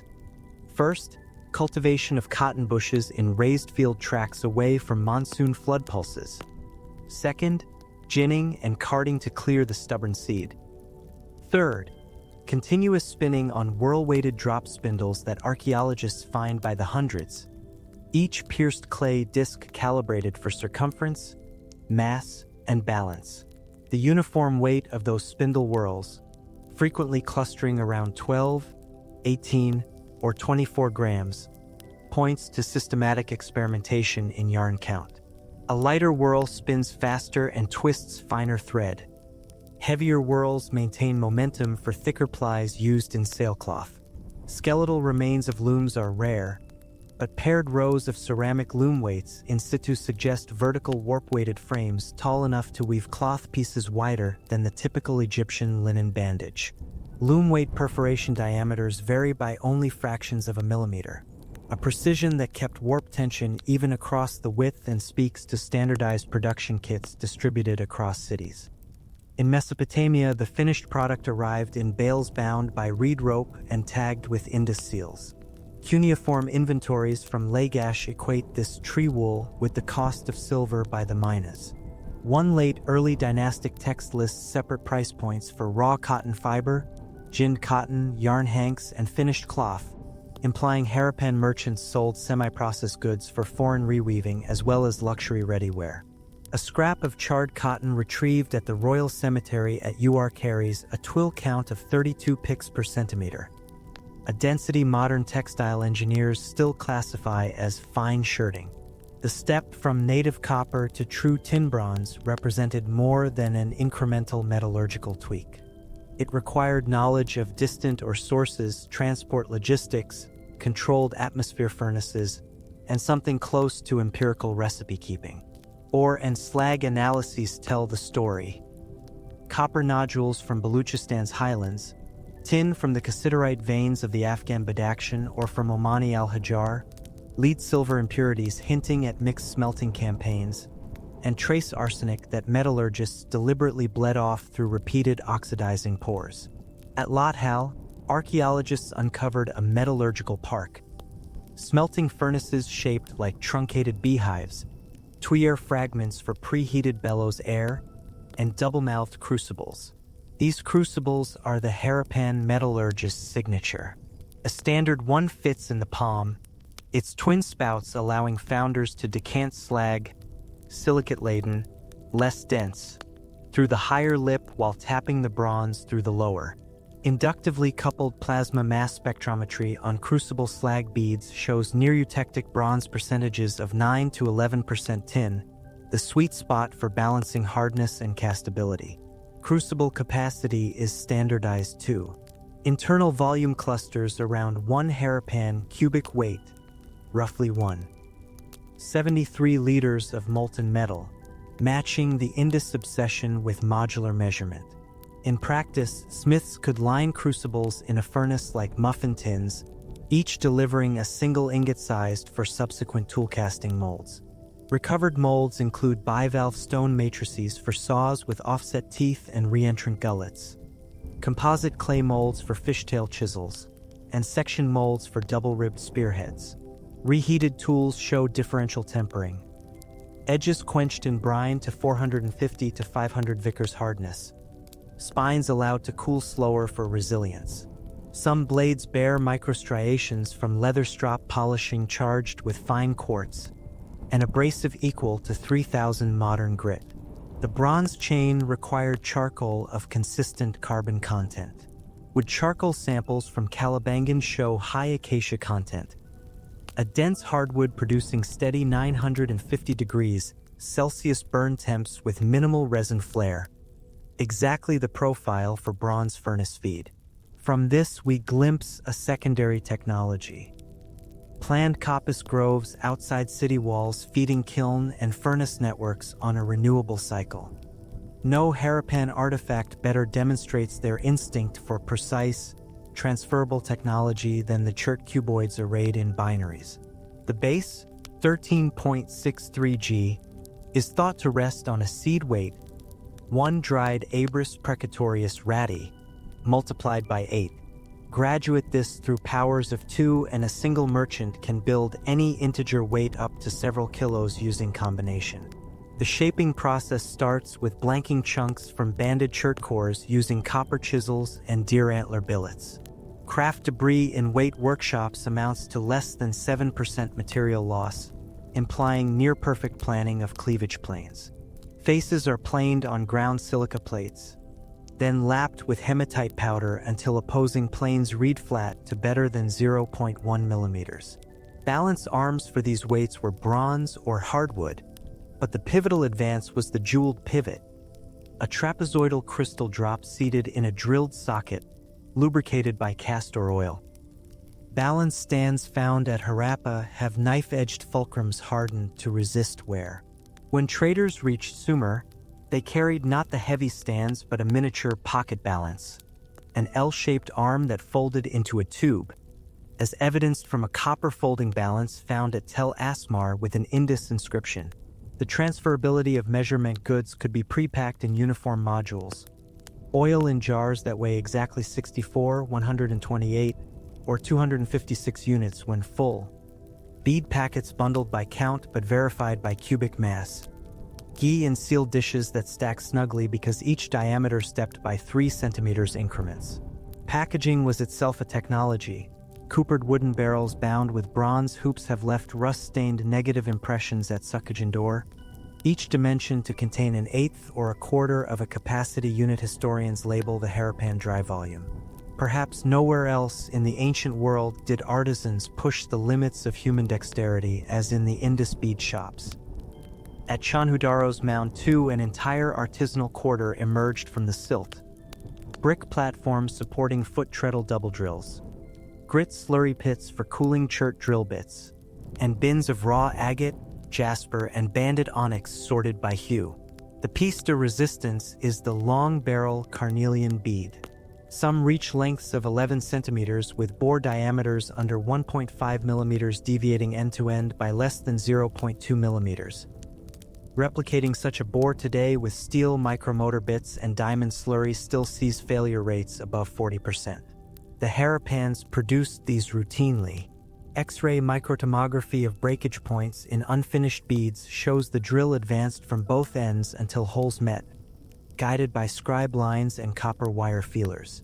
The drills themselves were copper tubes edged with quartz sand and rotated via a weighted strap. Experimenters at the Indian Institute of Technology replicated the process and achieved through boring rates of roughly 0.12 millimeters per hour. Slow, but scale becomes plausible when multiplied across rows of foot treadle rigs manned by teams working in shifts. Heat treating, known as agate cooking, deserves equal awe. Carnelian achieves its translucent fire after a controlled atmosphere of oxidizing ash at 800 degrees Celsius for 72 hours. Petrographic thin sections show microfissure sealing in cooked beads, meaning Harappans unknowingly practiced a form of annealing that raises Mohs hardness and luster. Waste pits reveal aborted cycles. Stones that cracked, vitrified, or over-browned, offering a reverse textbook of process refinement. Finished beads were often etched with calcium carbonate paste and heat set to yield white designs against red ground. The patterns, interrupted lines, ring dots, net fields, may encode workshop signatures, functioning as proto-trademarks. Etched beads from Mohenjo-daro share motifs with those from Goner-Tepe in Turkmenistan. Thus, style and technology diffused simultaneously along trade rails.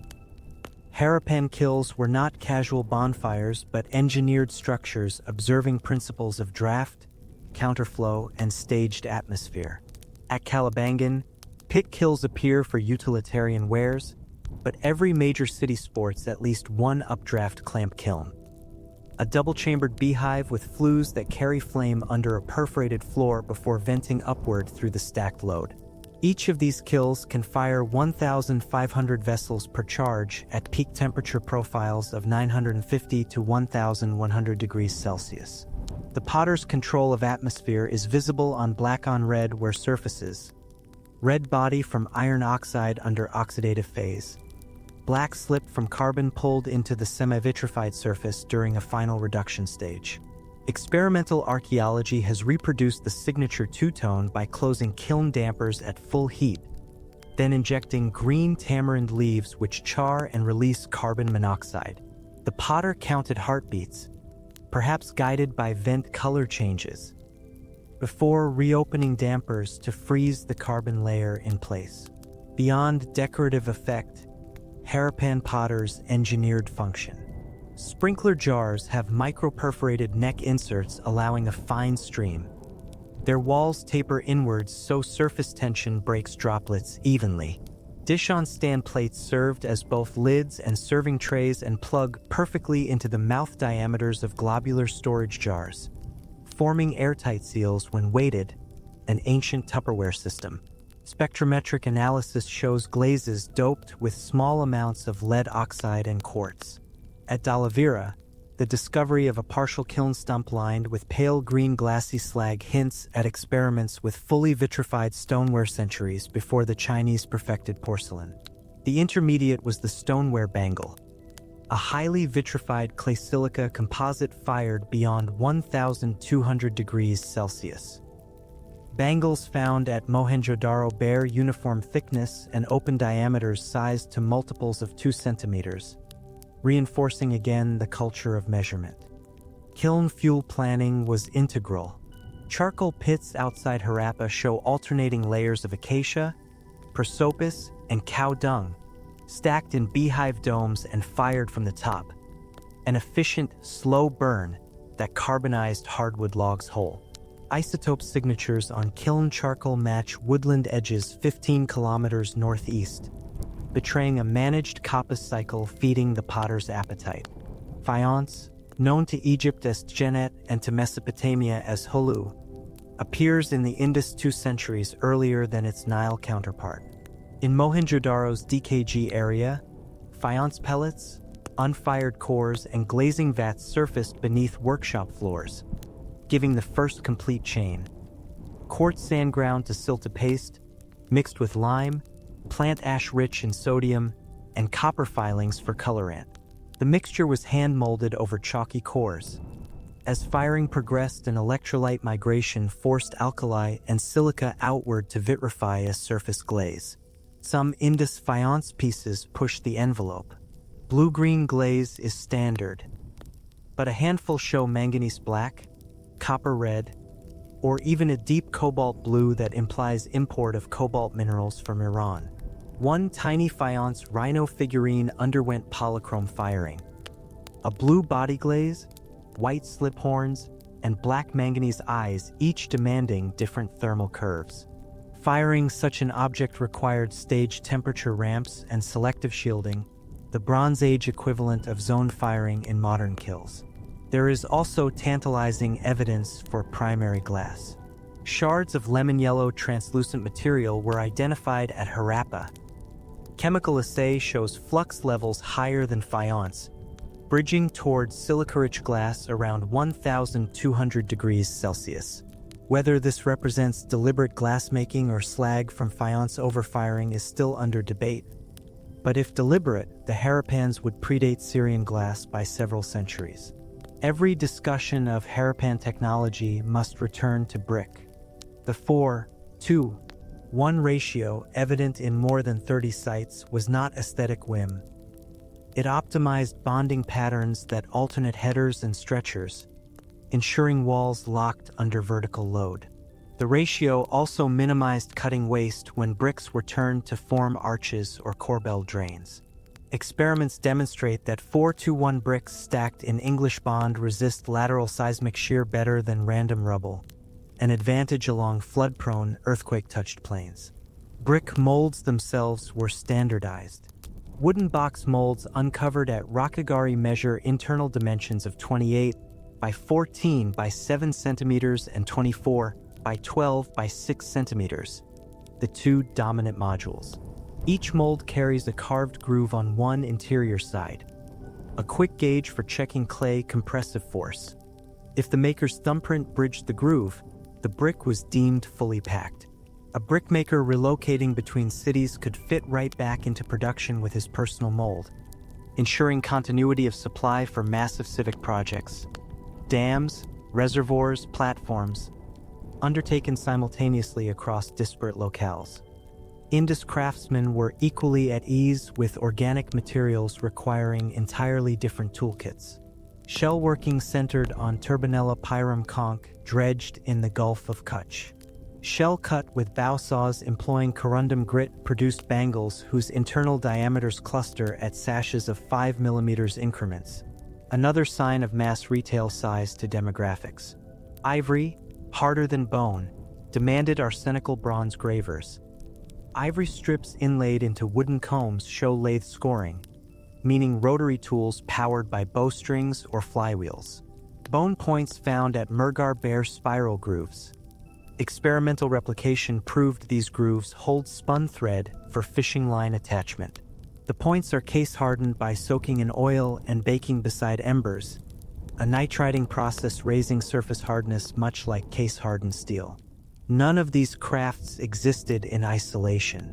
Each fed into others in cascading dependencies. Kiln ash from ceramics became the oxidizing bed for carnelian cooking.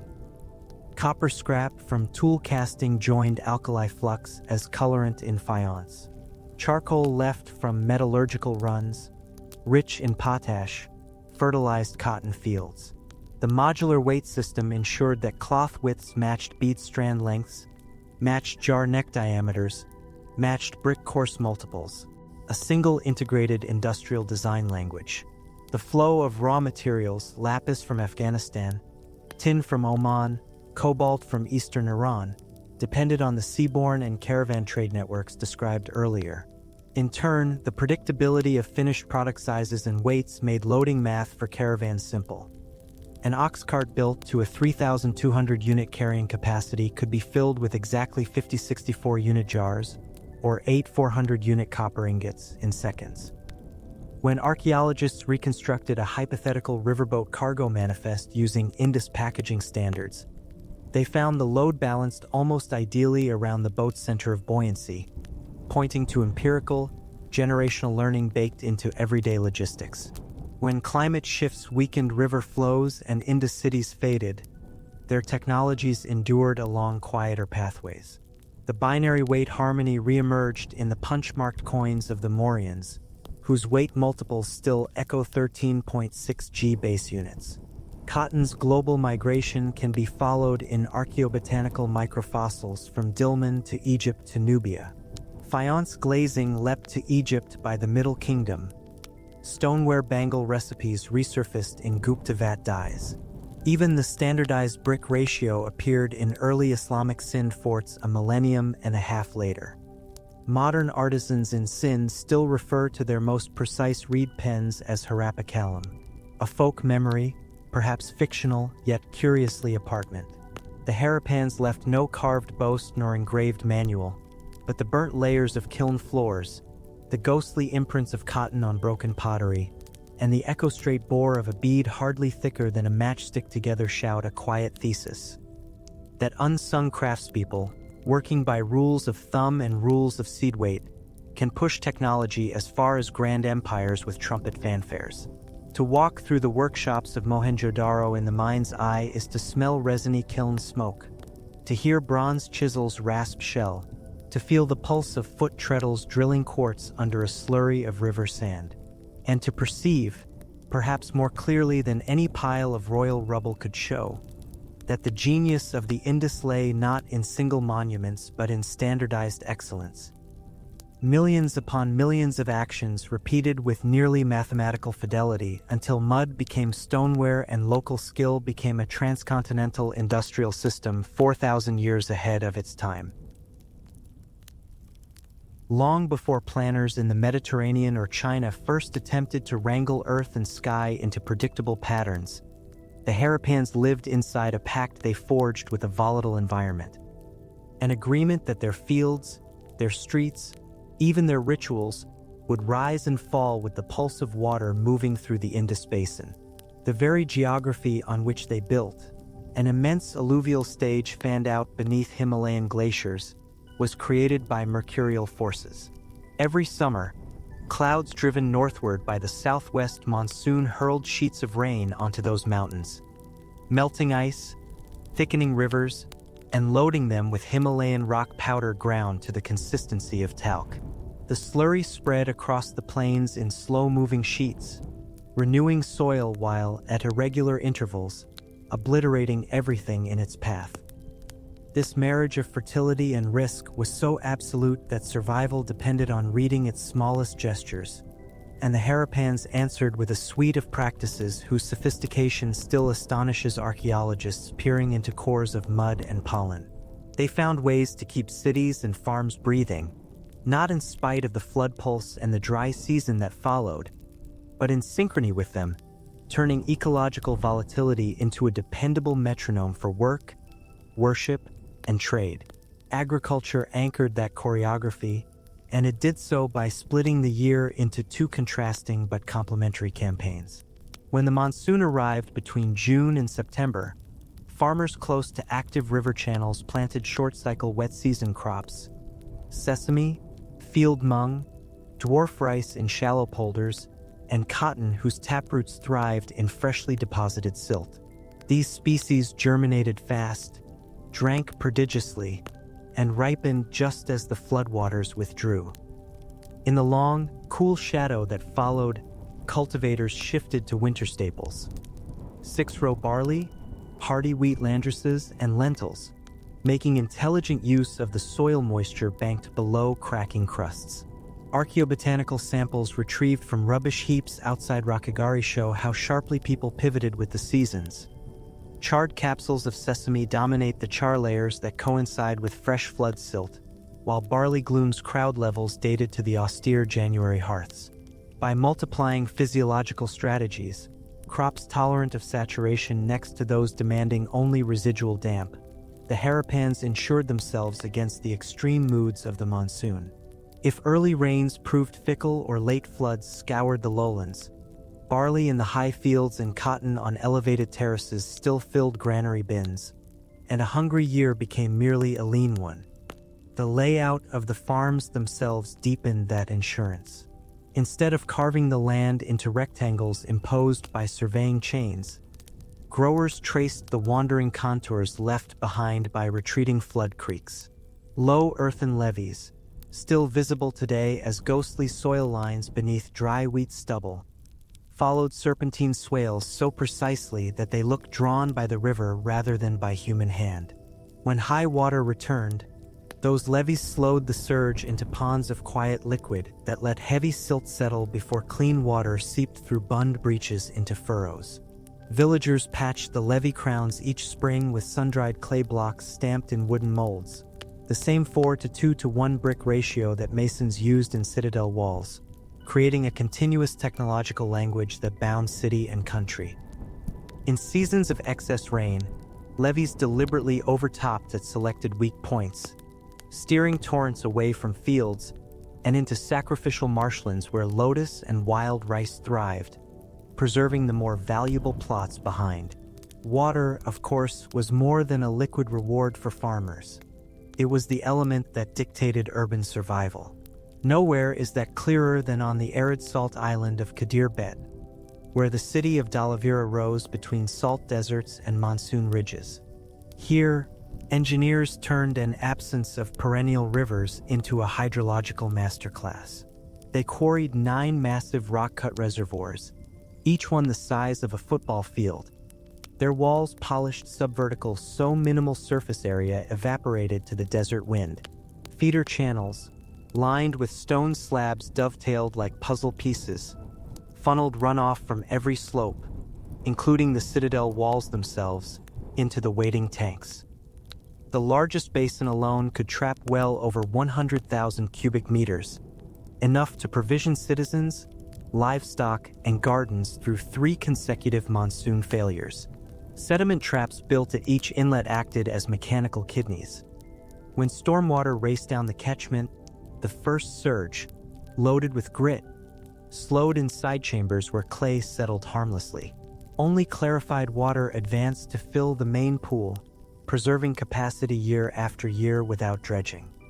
Riverine metropolises such as Mohenjo-daro or Harappa did not need such massive cisterns, but they achieved a density of potable wells that has no Bronze Age parallel. In the fully excavated core of Mohenjo-daro alone, archaeologists have documented more than 700 brick-lined wells, translating to roughly 1 well for every 3 domiciles. Wells ran in strings beneath rising street levels. As silt storms buried older pavements, residents simply extended the brick rings upward, climbing step by step through the stratigraphy of their own past.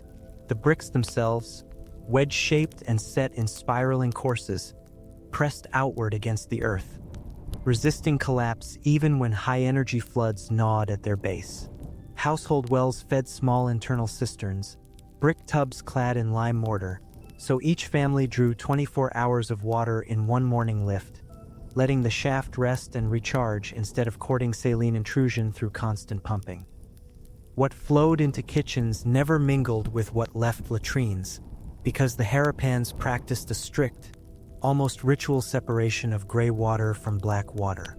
Private bathrooms funneled waste through S-shaped clay traps into covered drains that snaked beneath every major lane. Those drains, built from the same fired bricks but topped with removable inspection slabs, sloped gently enough, about a meter drop per 100, to prevent sediment settling yet avoided the scour that might undermine foundations. The final effluent exited beyond settlement limits into soak pits where soil microorganisms, inadvertently cultivated, broke down organics in what modern engineers would term anaerobic leach beds. In effect, the Harappans installed a continent-scale test of ecological sanitation 2.5 millennia before the Romans brought cloacae to the Tiber. Urban comfort did not end at hydration. Built form manipulated wind and sun with an intuitive precision that modern computational fluid dynamics is only now confirming. City grids aligned along near cardinal lines so that monsoon breezes could charge down north-south avenues unhindered, flushing humid air from house fronts. East-west lanes, by contrast, remained narrow. Their high opposite walls shaded the noon sun and trapped a cool reservoir of air that vented upward after dusk. Bricks, large by global Bronze Age standards, acted as thermal capacitors, absorbing solar heat during the day and returning it to alleyways only when night air had fallen below human skin temperature. Some houses embedded vertical shafts beside cooking platforms. Hot air generated by tandoor-like hearths shot upward, drawing cooler air from shaded courtyards and creating a passive ventilation cycle that needed no bellows and spent no firewood beyond what the baker already used. Feeding that baker, fueling that kiln, and feeding the hungry ceramic furnaces demanded a forest economy as regulated as any water plan. Charcoal microfragments excavated from ash lenses reveal a consistent species profile across the centuries. Acacia, mesquite, and tamarisk, species that resprout quickly from cut stumps, dominate the charcoal platelets. Growth ring measurements on larger fragments show cohorts felled at intervals of 6 to 8 years, a period matching coppicing rotations known to traditional charcoal burners still active in the Darfringe villages. By limiting exploitation to rapid renewal stands and staggering harvest blocks around the city hinterland, Harappan woodcutters avoided the desertification that later devoured classical Mediterranean landscapes subjected to unbridled furnace hunger. The same coppicing slopes, when left in their second or third regrowth phase, doubled as goat browse and bee forage, braiding silviculture into pastoralism and honey gathering. Pastoral landscapes formed the living transition from town to farm. Zooarchaeologists sorting bone fragments from refuse heaps have mapped a dietary pattern as diversified as the farmer's crop rotations. In coastal Balakot, goat and shellfish dominate. At inland Harappa, zebu cattle shoulder the protein load alongside carp hauled from irrigation canals. No assemblage, however, shows over-reliance on a single species. Instead, ratios seesaw gently according to local ecology and over decades of time, implying herd management that tuned slaughter schedules to pasture conditions. Even hunted fauna, blackbuck, cheetle, freshwater turtles, appear in just sufficient numbers to suggest occasional supplemental field expeditions rather than systematic overexploitation. In this way, protein security mirrored water security. Spread risk, harvest light, keep tomorrow alive. The ethic of reuse and recirculation that underpinned forest management extended into every craft quarter. At Mohenjo-daro, where lapidaries turned dull agate nodules into shimmering beads, offcuts and broken cylinders litter workshop floors only until the next grinding batch began. Then sweepers gathered the mixed chips, sieved them, and fed the sharpest grit into rotary drills as cutting slurry. Kiln ash enriched pottery clay, lowering firing temperature by a margin a Bronze Age potter would have sensed in the color of the chimney plume. Copper slag from furnace spills re-entered crucibles as a flux, drawing stray tin back into the alloy and leaving vitrified silica dross skimmable at the crucible rim. In these economies, waste scarcely existed. The boundary between byproduct and raw material was elastic, governed by keen observation rather than ideological commitment, but sustainable nonetheless. Inevitably, floods broke bunds, earthquakes cracked citadel walls, or drought seared millet heads to dust. Yet Harappan cities repeatedly demonstrated that resilience is measure as much as morality. When seasonal floods silted lanes ankle-deep, inhabitants did not curse the river.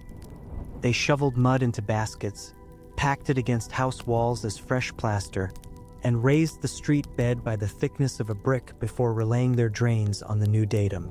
Archaeologists counting brick courses in Mohenjo-daro's main avenue mark at least 8 full resurfacing events stacked like geological strata, each one recording a negotiation between natural deposition and civic response.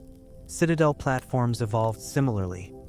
New defensive belts of mud brick and fired brick revetments fused onto older shells not to keep armies out but to angle floodwater away, letting torrents scour sacrificial spill channels instead of civic heartlands.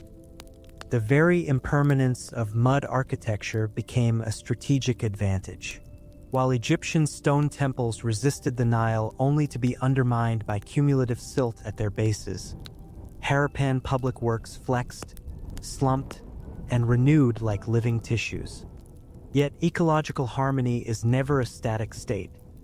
It must adapt as climate shifts below the line of human perception. Around 2000 BCE, isotope signatures captured in Arabian sea cores reveal that summer monsoon intensity faltered. Rain pulses became shorter. Rivers like the Gagar, Hakra meandered into paltry seasonal channels, and the once dependable Indus flow turned sporadic. The Harappans answered at first by re-engineering. Reservoir walls at Dhalavira were heightened. Bund fields extended deeper into riverine margins. Well rings sank farther to chase falling groundwater. Eventually, many citizens judged the cost too high, and urban centers loosened their grip voluntarily. Towns shrank to clusters of workshops, and population arced eastward toward the still humid dobe of the upper Ganges, carrying standard brick molds, binary weights, and cotton seed in caravan kits. The civilization did not collapse in a cataclysm. It diffused, repatterning its technologies across village mosaics that future cultures would inherit and rename. Modern engineers, when they survey the layered bones of Mohenjo-daro or trace the half-erased reservoir rims of Dhalavira, often remark on how ordinary the remains look. Bricks, drains, shallow wells, nothing like the towering aqueducts or dams later ages built. But the seeming modesty hides a grander insight. The Indus people answered the challenge of living in one of the planet's most erratic hydroclimates not by damming rivers beyond their natural banks or by driving peasants to labor on royal vanity projects. They answered by embedding adaptability into every scale of design. Their levees failed safely, their cities breathed in tune with prevailing winds, their farmers yielded a share of fields back to wetlands when floods demanded, and their artisans folded yesterday's waste into tomorrow's product line. If sustainability means designing systems whose feedback bends, not breaks, social order, then the Harappans stand among history's quiet exemplars. A civilization whose greatest monuments were not built to pierce the sky but to cooperate with it. Long after the great baths had fallen silent and the last consignments of carnelian departed Lothal's dockyard, the Indus world entered a century of unsettling change. Sometime between 2100 and 1900 BCE, the annual summer monsoon, pulse beat of the civilization, grew erratic. Speleothem records from Rajasthan's caves register thinner growth bands. Marine cores in the Arabian Sea reveal shifts in plankton layers that track declining runoff. Rivers once loud with glacial melt began to meander in braided confusion. abandoning some loops altogether. The Gagarhakra, lifeline for dozens of inland towns, lost its Himalayan headwaters when the Sutlej and Yamuna each captured new routes east and west. Floodplains turned to mud flats spattered with brackish pools, and farmers who relied on predictable silt loads found their bund fields either parched or drowned at capricious times of year. Yet what followed was not a cinematic collapse of burning citadels, but a long, uneven negotiation with a changing ecology, one that reshaped Harappan life without erasing its memory. Signs of that negotiation appear first in the very fabric of the cities. Late layers at Mohenjo-daro show bricks shrinking from the canonical 4:1 ratio to proportions nearer 3:1, a subtle economizing that let masons stretch dwindling fuel stocks. Street resurfacing events slow. Instead of raising lanes every generation, residents patch potholes with broken pottery, suggesting labor was being redirected elsewhere. Wells are extended downward by additional rings, proof that the water table had slipped beyond reach of earlier shafts. Drains stay meticulously cleared even as monumental quarters fall into disuse, an indication that core hygienic habits persisted while public ceremony waned. Workshop refuse, once piled high with rejects from mass production bead drills, thins to smaller, more carefully curated dumps. Quantity yields to quality, hinting that craftspeople were meeting smaller, more localized demand rather than loading cargo for Mesopotamian queens. Beyond the shrinking urban footprints, archaeologists track a countryside awakening to new rhythms.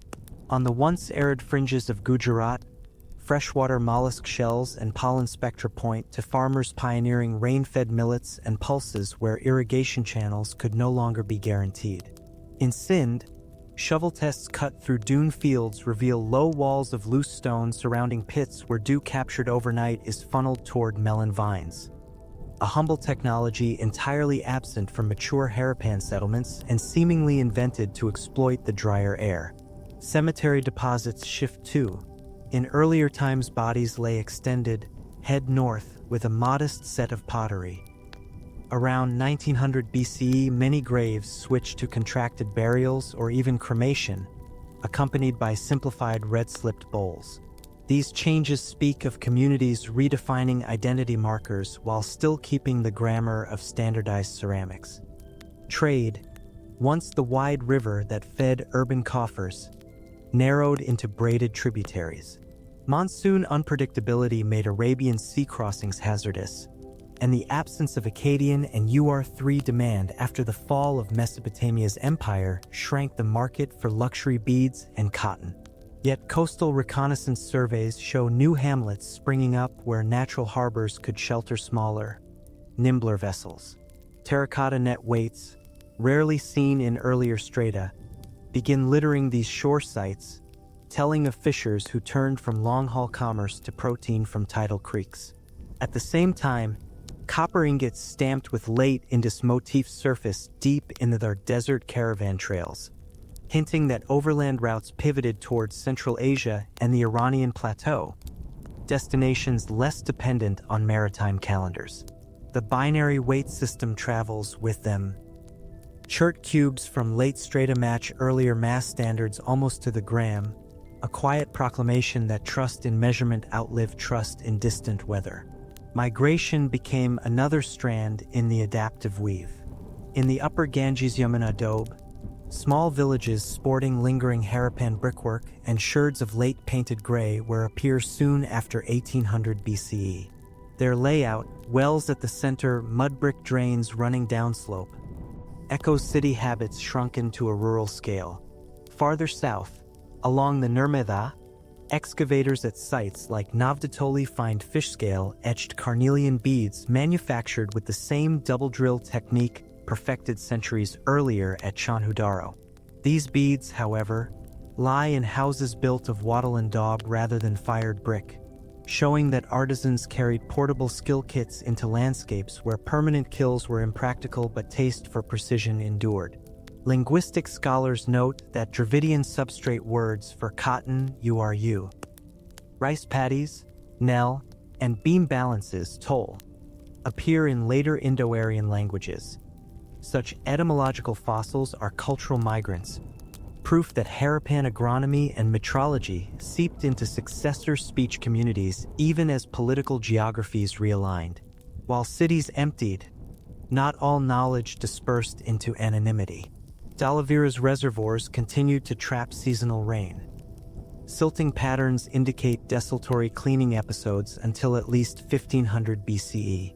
In Haryana, late occupations atop the original Harappa mound rebuilt parts of the granary podium into a compact bastion, suggesting some groups garrisoned strategic high ground to police traffic along the dying Gagger. These enclaves may have acted as way stations or ceremonial centers, the civic memory of earlier greatness condensed into nodes rather than sprawling grids. Clay tablets with stylized Indus signs, carved long after full inscriptions ceased, turn up in these late layers. Undeciphered emblems stripped to 2 or 3 characters, perhaps clan marks or abbreviated totems, retained for mnemonic value if not literate record. Climate continued to drift, and eventually even these strongholds lost primacy. But the intellectual capital they guarded did not vanish. When iron technology and new Vedic polities began to push the agricultural frontier eastward after 1200 BCE, they did so while adopting brick sizes hovering close to the ancient Harappan modules, perhaps because those proportions had proven structurally dependable. The punch-marked silver coins of the 6th century BCE Mohenjo-daro calibrate to silver weights that map onto the old 8-fold binary ladder, a resonance separated by more than a millennium of cultural churn. Weaver guilds in early historic Gujarat still planted their ginning sheds beside wells lined with wedge bricks identical in profile to 3rd millennium rings. In this way, Harappan technologies became the latent code of South Asian craft, surfacing whenever conditions called for reliable water lifting, accurate trade scales, or modular building parts.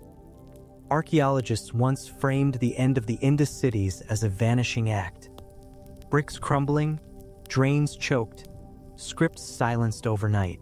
The evidence now writes a subtler story. Environmental volatility forced people to choose mobility over monumentalism, to replace brick terraces with migrating farm plots, to shrink but not abandon the core habits of hygiene, standard measure, and craft precision. The result was a mosaic of descendant cultures, painted gray where in the Ganges, lustrous red where in Rajasthan, copper-hoard farmers on the northern plateau, that carried forward genetic threads of the first urban experiment. The Harappans neither perished nor were conquered. They retuned their lives to new rivers, new rainfall, and new markets, leaving their civilization to echo in successor societies like a raga modulating into fresh keys while holding the root note steady. Their story, read layer by layer in mud and broken pottery, reminds us that grand achievements can outlive the walls that sheltered them, traveling unseen in the habits, measures, and quiet engineering of people who refuse collapse by choosing to adapt. Long after the Indus cities surrendered their kills to drifting sand, the blueprints they wrote into brick and water kept traveling through time, copied, forgotten, rediscovered, and copied again.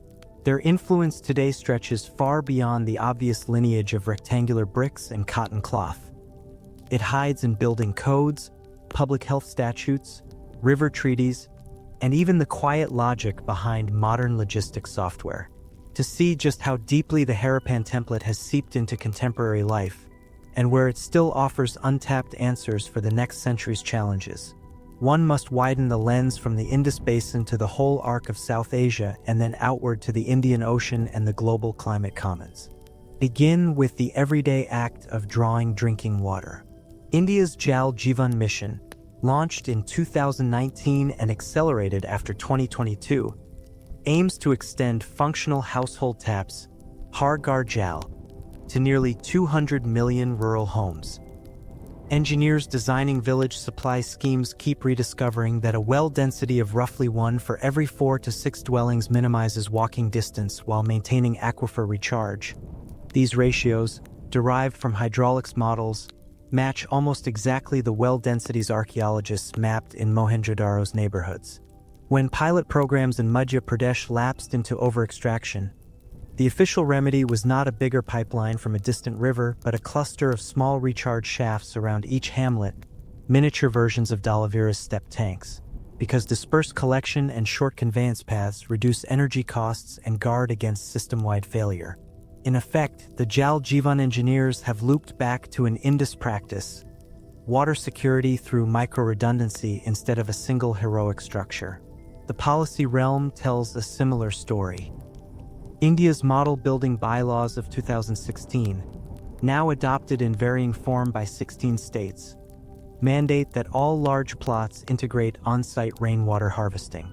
The recommended solutions: percolation pits, recharge trenches, rooftop sump tanks, mirror Bronze Age technology so closely that a modern construction foreman could supervise tank excavation on an Indus mound with minimal retraining. Moreover, the bylaws insist that storm runoff from driveways be channeled into filtration chambers before it enters public drains, echoing the Harappan rule that house effluent pass a soak jar before joining the main sewer. The intellectual pedigree is rarely acknowledged in legal commentary, yet the parallels reveal a lineage of practical hydraulics that remained latent in vernacular architecture long after the script was lost. Step outward to the scale of metropolitan transport. Contemporary Indian planners confronting traffic gridlock increasingly embrace the superblock concept. Neighborhood cells bounded by arterial roads but crisscrossed internally by narrow, pedestrian-first lanes. Planners in Ahmedabad and Jaipur who trialed these cells discovered that a 1:2 ratio between primary boulevards and secondary cross streets maximizes shade, airflow, and access, almost precisely the block cadence underlying Harappan street grids. Smart cities blueprints in Indore and Surat, meanwhile, follow a drainage gradient rule that the Indus builders seem to have learned empirically. A fall of roughly 1 meter per 100 ensures self-cleaning without eroding brick culverts. Computer models reached the same conclusion 4,000 years later, demonstrating that certain hydraulic truths do not change when asphalt replaces packed earth. Standardization, the quiet emperor of Harappan life, still rules modern South Asian infrastructure. Consider brick kilns.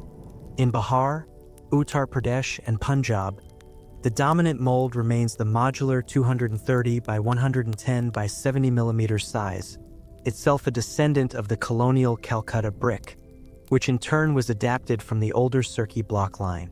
Structural engineers have shown that this module, combined with 10 mm mortar gaps, lines up seamlessly with the metric grid used for reinforced concrete columns, minimizing cutting waste.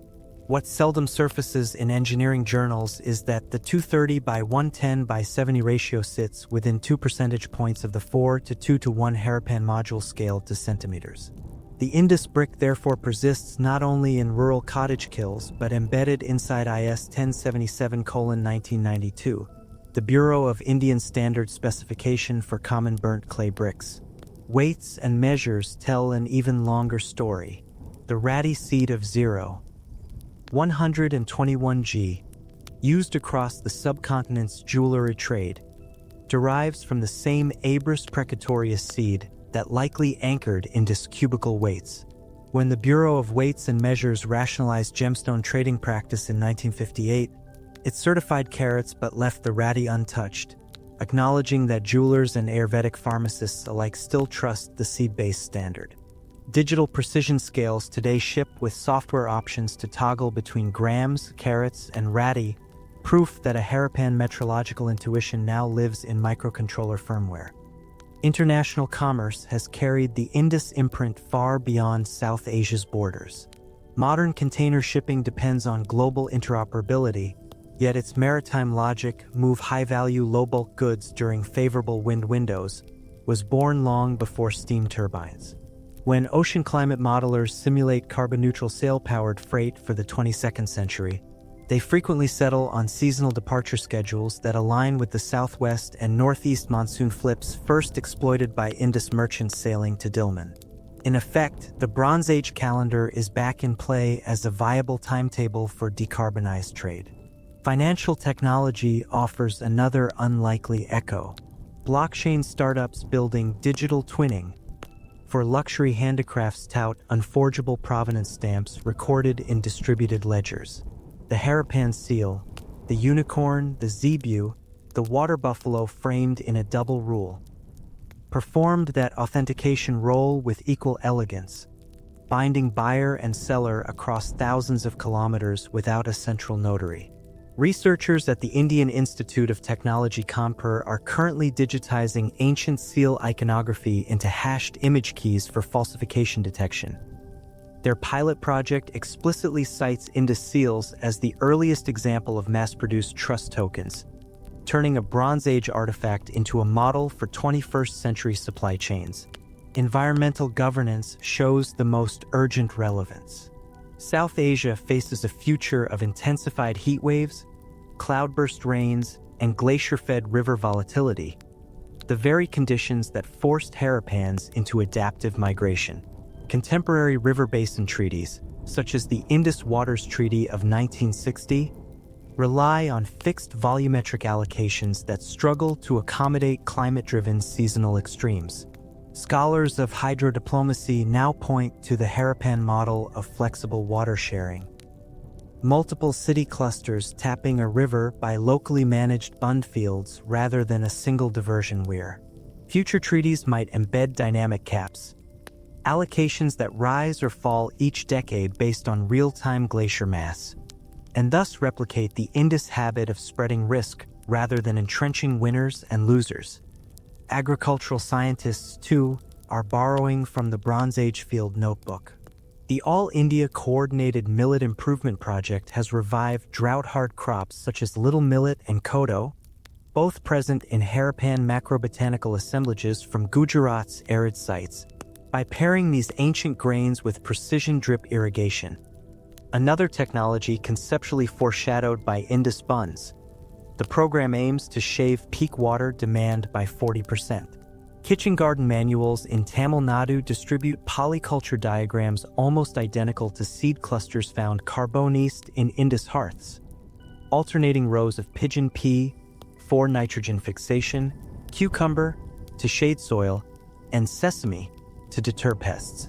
The wisdom encoded in those charred seeds now informs crop climate alignment tables in agronomy textbooks. Public health traces still deeper grooves. India's massive Swachh Bharat campaign, although centered on modern latrines, deliberately borrowed the Harappan argument that sanitation infrastructure belongs at the household level, not merely in palace precincts. Planners cite Mohenjo-daro's near-universal house drains as proof that early urbanism need not accept disease as destiny. The psychological leverage is powerful, invoking a time when every dwelling, however humble, possessed a toilet and soak jar casts open defecation not as tradition but as historical regression. Behavior change officers in Rajasthan's Bhilwara district report that referencing ancient drains in school curricula boosts latrine adoption more effectively than didactic posters alone. Thus, the Indus legacy operates as a cultural nudge, not just an archaeological footnote. Even art historical motifs demonstrate an unbroken signal. The looping trefoil of Gujarat's traditional embroidery, the working woman bronze figurines cocked hip later echoed in temple sculpture, the fish scale pattern etched on contemporary silver anklets. All have prototypes in faience inlays and terracotta plaques from Indus strata. Designers at the National Institute of Fashion Technology have begun scanning Harappan pottery motifs for parametric pattern generation, feeding AI engines that output textile prints calibrated for today's looms while carrying Bronze Age symmetry rules. The past becomes a style library, fueling creative economies without lifting a gram of fresh or from the ground. Governance, long presumed absent from Indus archaeological signatures, may in fact offer the most provocative modern guidance. The Harappans left no war memorials. What they left instead were design codes enforced by peer expectation. Contemporary urbanists drafting pattern books for affordable housing, Handbooks that specify window-to-wall ratios, courtyard dimensions, and materials lists mirror this approach. Instead of centralized edicts, they rely on reproducible templates that any mason or contractor can follow, reproducing quality through replication rather than through inspectors. That philosophy scales gracefully: distributed governance for distributed systems. When city administrations in Kerala experimented with neighborhood-led solid waste microplants, they implicitly revived a Harappan strategy of devolution. Small, manageable units stitched into a metropolitan quilt. International cooperation faces its own Harappan mirror. The civilization sustained a deeply plural cultural sphere: dozens of craft dialects, several burial styles, multiple regional crop baskets, yet maintained cross-region compatibility in bricks, weights, and seal imagery. In a 21st century world fractured by protectionism, the Indus example argues for a shared substrate of standards. Open source code libraries, climate data protocols, interoperable power grids. Such meta-standard diplomacy may prove more resilient than bilateral treaties alone. Just as the Indus network held together despite local political shifts, we only dimly understand. Finally, the Indus legacy invites a reframing of heritage itself. Conservationists often treat archaeological sites as frozen endpoints. The Harappan story urges the opposite. See the past as a living research lab. Mumbai's urban design studios now 3D print Indus brick sizes to prototype flood-resistant toilet pods. Bengaluru biotech firms mine the mineral composition of Harappan faience to create lead-free ceramic pigments. Sri Lankan architects study Mohenjo-daro courtyards to improve airflow in tropical high-rise retrofits. Each application treats Indus innovation not as artifact but as open intellectual property licensed by time. In short, the Harappans bequeathed more than ruins. They left algorithms, recipes for living densely yet hygienically, for trading widely yet trustfully, for consuming water sparingly yet securely. Those recipes migrated through folklore, craft practice, unit systems, and street alignments into the modern era. When today's engineers patch a leaking sewer main in Karachi, they still lay bricks in stretcher header bond inherited from Bronze Age masons. When a Gujarati jeweler weighs sapphires in Rati, she completes a transaction first quantified 4,000 years earlier. When monsoon-aware architects in Chennai design courtyards for passive cooling, they follow thermal rules encoded in Harappan row houses. Recognizing and consciously cultivating this legacy transforms heritage from static pride into dynamic toolkit, equipping South Asia, and by extension a warming, urbanizing planet, with solutions whose first round of field trials ended not in failure but in graceful adaptation.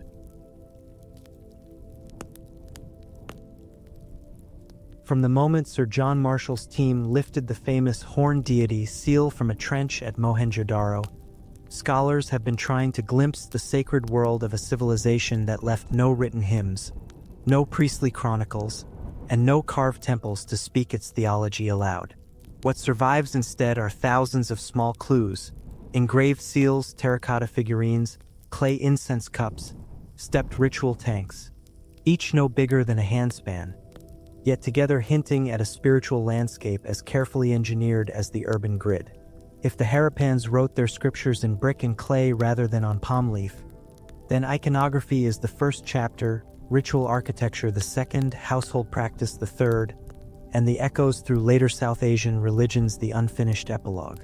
The most celebrated image in the Indus corpus shows a figure seated cross-legged on a low dais, heels together, spine straight, arms resting on bent knees, a posture eerily reminiscent of later yogic asana.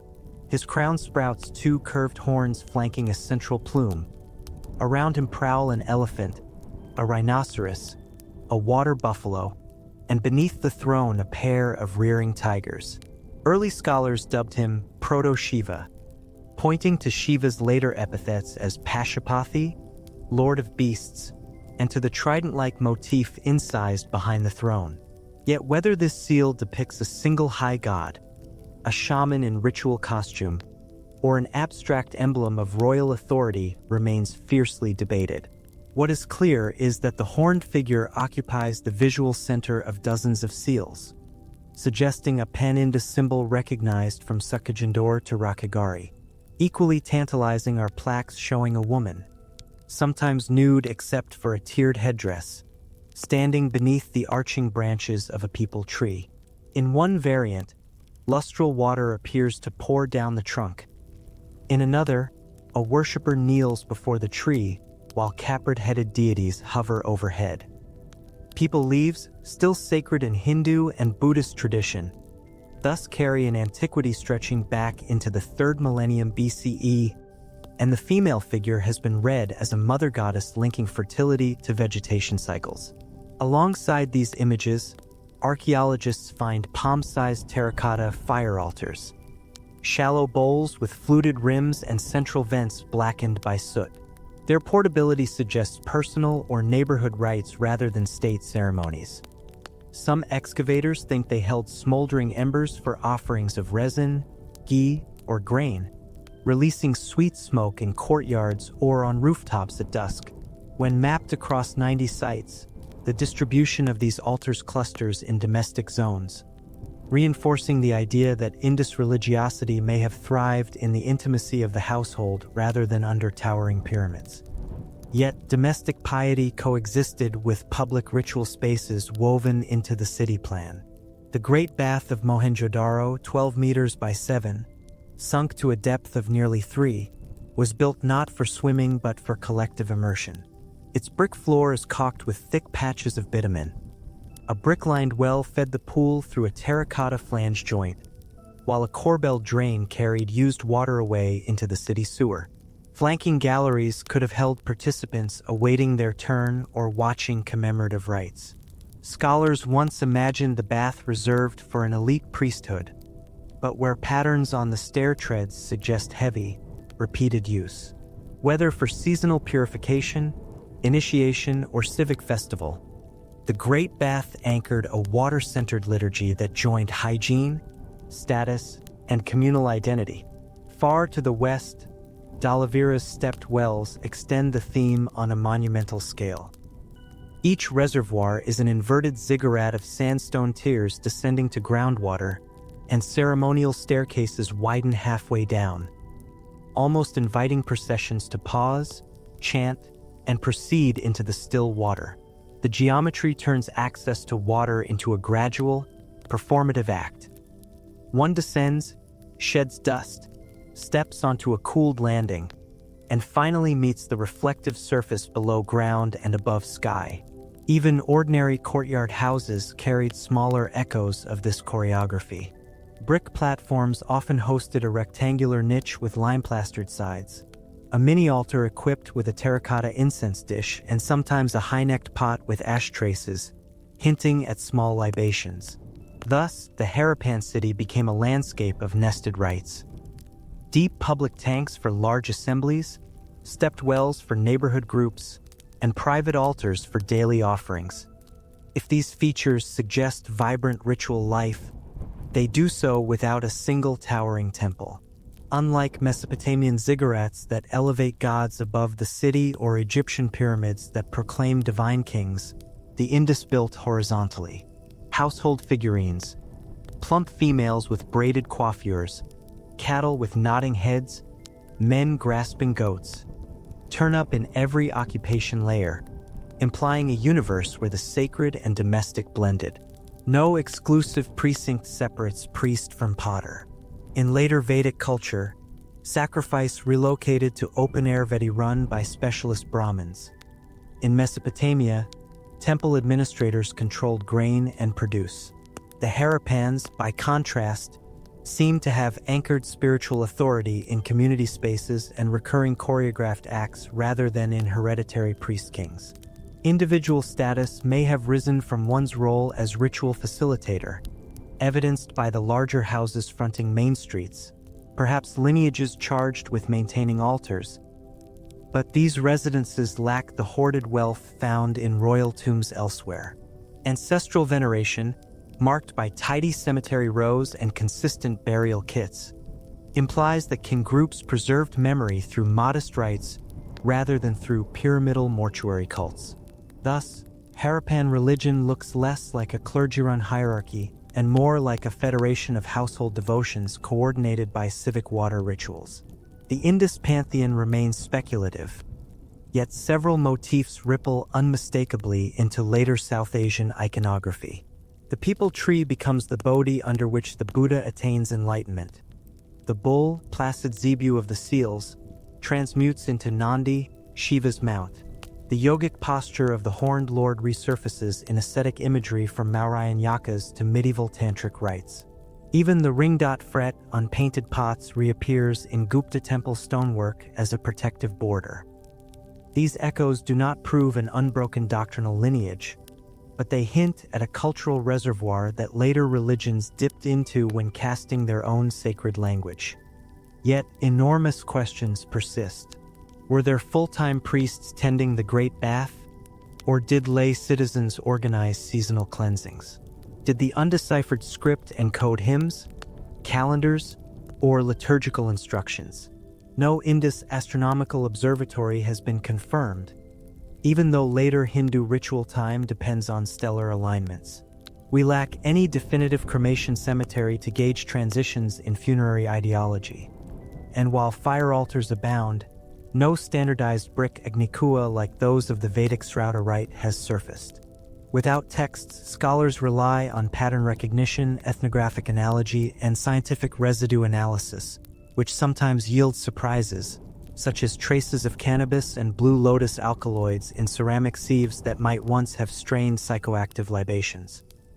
Thus, Harappan spirituality remains a puzzle whose edges we glimpse in horn crowns, peepal leaves, and silent pools, urging us to listen for prayers spoken in the hush between brick walls rather than atop gilded spires. Step through the narrow doorway of a typical Mohenjo-daro lane, and you enter a domestic micro-COSM that managed to be both intimately private and seamlessly linked to the civic machine outside. The threshold is raised a brick course above the street, a subtle flood guard and dust filter. Immediately inside lies a small vestibule, no wider than a pair of outstretched arms, paved with baked bricks laid in herringbone. To the right, a flight of steep treads climbs to a flat roof used at night for sleeping beneath monsoon breezes. To the left, a short passage opens into a square courtyard that functions simultaneously as workshop, kitchen, nursery, and social parlor. Archaeologists recognize these spaces by a sediment fingerprint: charcoal flecks and goat dung pressed into hard-packed earth, ash lenses from cooking fires renewed every few seasons, and tiny carnelian drill cores glinting where jewelry was once made while rice simmered nearby. At one corner of the courtyard stands the private well, its wedge-shaped bricks spiraling down into darkness. A worn terracotta pulley guard tells of rope friction from years of morning draws. Next to that, a brick box lined in lime, only shoulder height, forms a cistern that holds a day's quota of water, spare against pulley accidents and queue disputes. From the cistern, a shallow brick chute, coated in once gleaming gypsum plaster, leads into a latrine stall no bigger than a modern shower cubicle. Here, a squat platform slopes toward a vertical terracotta pipe that descends into the covered drain beneath the alley. The pipe's first bend is a tight S-curve whose water seal traps odors, the same hydraulic principle modern toilets rely on, reinvented in porcelain 3,000 years later. Food preparation left the clearest chemical ghost in these homes. Soil samples scraped beneath ancient hearths contain phytoliths of broomcorn millet, six-row barley, lentil, mung bean, and the occasional grain of tropical rice, telling of cooks who blended cereals and pulses in one-pot meals. Lipid residue analysis on slipped redware bowls has identified sesame oil and buffalo ghee. Crushed pepper and ginger fragments lodged in the striations of grinding stones hint at spice blends not unlike contemporary masala. In some houses, a circular clay tandoor sank flush with the floor, its interior walls vitrified from repeated high-heat baking. Experimental archaeologists have managed to cook flatbread inside replicas and found that the wall surface temperature stabilizes just below 450 degrees Celsius, perfect for blistering dough in 60 seconds while keeping smoke above head level. Charred fish spine clusters in garbage pits confirm that river carp or catfish arrived whole and were filleted beside the hearth rather than at the riverbank. Bone isotope ratios suggest these fish migrated through brackish creeks, meaning fishmongers likely delivered the catch daily along the same streets that bead merchants used. When the meal was done and the midday heat sat heavy on lime-washed walls, the house became a studio of craft. Tiny drill bits of banded chert, many still set in broken copper collets, litter the floors of rooms thought to be bead workshops. In one structure at Mohenjo-daro, archaeologists recovered 75 such bits beneath a bench made from reused brick fragments. The bench top was studded with shallow holes just wide enough to cradle a bead while its bore was widened. Nearby, grooved terracotta slabs acted as lapping boards. Beads rolled in sand slurry under palm pressure until surfaces took on a glassy sheen. Children's fingerprints still pressed the edges of some boards, as if apprentices helped rotate unfinished stock while elders guided the delicate drilling. The day's failures, cracked agate cylinders, carnelian cores split by an impatient twist, were swept into a corner pit that doubled as a coarse grit source for the next batch. Clothing, once soft cotton or silk, has long vanished, yet stone burnishers with high silica faces carry microscopic polished fibers that match gossypium yarn. Bronze needles, some less than 1 millimeter in diameter, turn up in domestic rubbish. Their eyes remain clear enough that a human hair can still pass through. Weft tensions calculated from loom weight clusters suggest fabrics woven up to 90 centimeters in width, wide enough for wrap skirts or shawls, implying that tailored garments were rare and draped textiles common. Dye jars coated inside with alternating layers of indigo blue, madder red, and turmeric yellow residue prove that color blocking preceded any written dye manual. Personal adornment formed a language of its own. The most functional piece was the bangle. Shell bangles, sawn from Turbinella pyrum conch, dominate coastal sites. But in inland Punjab, stoneware paste bangles, fired to a near porcelain hardness, replace shell, reflecting resource substitution against distance. Inner diameters cluster in 2 centimeter increments, mapping neatly onto modern bangle sizes marked 2 to 4, 2 to 6, 2 to 8. Women likely wore stacks telling marital status, region, or guild membership. Men favored long carnelian beads strung singly around the neck or hanging from copper rings on the upper arm. Copper oxides found inside some beads imply that the string passed through a metal pin rather than fiber, preventing sweat acidosis from dulling the stone. Clay wove through this adult world. In threshold dust, scholars find terracotta marbles, polished smooth from repeated handling, and conical dice etched with ring dot clusters determining odds. One Mohenjo-daro lane preserves a game board, 12 depressions in 2 parallel rows, scratched into baked brick. Modern children in Sindh still flick seeds across similar rows in a game called palankuzi. Small carts with rotating hoofed animals yoked to axial dowels show scorch marks at hubs, evidence that children raced them along streets so vigorously that friction burned clay. Miniature copper harpoons and toy boats, found in layers predating any known seagoing depiction, suggest that children played at fishing and trading just as their elders did for livelihood. After dusk, when temperatures dipped, families climbed to flat roofs where daytime heat stored in brick released into night air.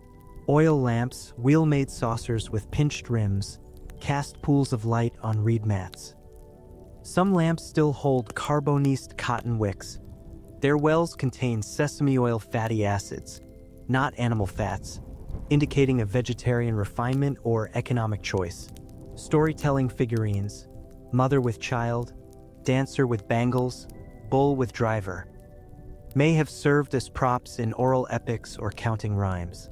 The rhythms of the day thus flowed from practical rituals of bathing, cooking, and bead drilling to moments of rest suffused with soft lamplight and the scent of sesame smoke, invisibly imprinting cultural memory that would ripple forward into pan-South Asian folkways. Beneath these intimate routines pulsed a code of standardization that made every house, however modest, a node in a civilizational network. Drain bricks locked into city mains. Bead sizes matched export weights. Loom weights balanced warp threads to uniform widths. Shell bangle diameters conformed to discrete bands. So while one household toasted barley over dung cakes and another boiled rice with river clams, both did so within the same architectural and metric grammar, keeping diverse diets and crafts intelligible to neighbors 30 streets or 3 rivers away. The Harappan home was therefore no isolated refuge. It was a microfactory, a chapel of minor gods, a schoolroom, a style salon, and a trading kiosk rolled into 4 mud-plastered walls. A locus where the grand achievements of water engineering, commercial trust, and urban order converged into the quiet miracle of daily life.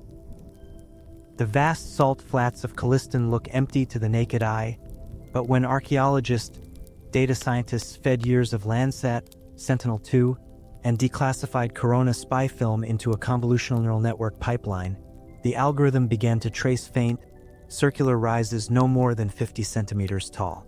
One by one, the network flagged them as likely tells. Field teams later confirmed that more than 400 of those sandy bumps were Indus mounds, hamlets, market depots, even a previously unknown caravan station, thus adding almost a quarter to the region's site inventory in a single sweep. This multi-sensor, machine learning approach has rewritten survey strategy. The next phase will stitch synthetic aperture radar to winterfog LiDAR, promising to peel back Aeolian dunes across Sindh and expose buried suburbs of Mohenjo-daro without lifting a spade. Drone photogrammetry already hovers over Rakhigarhi, feeding centimeter-scale 3D meshes into OpenGIS layers so that a curator in Delhi or a schoolchild in Fresno can orbit every well curb and stair riser in virtual reality. While satellites map the surface, genomes are mapping the people.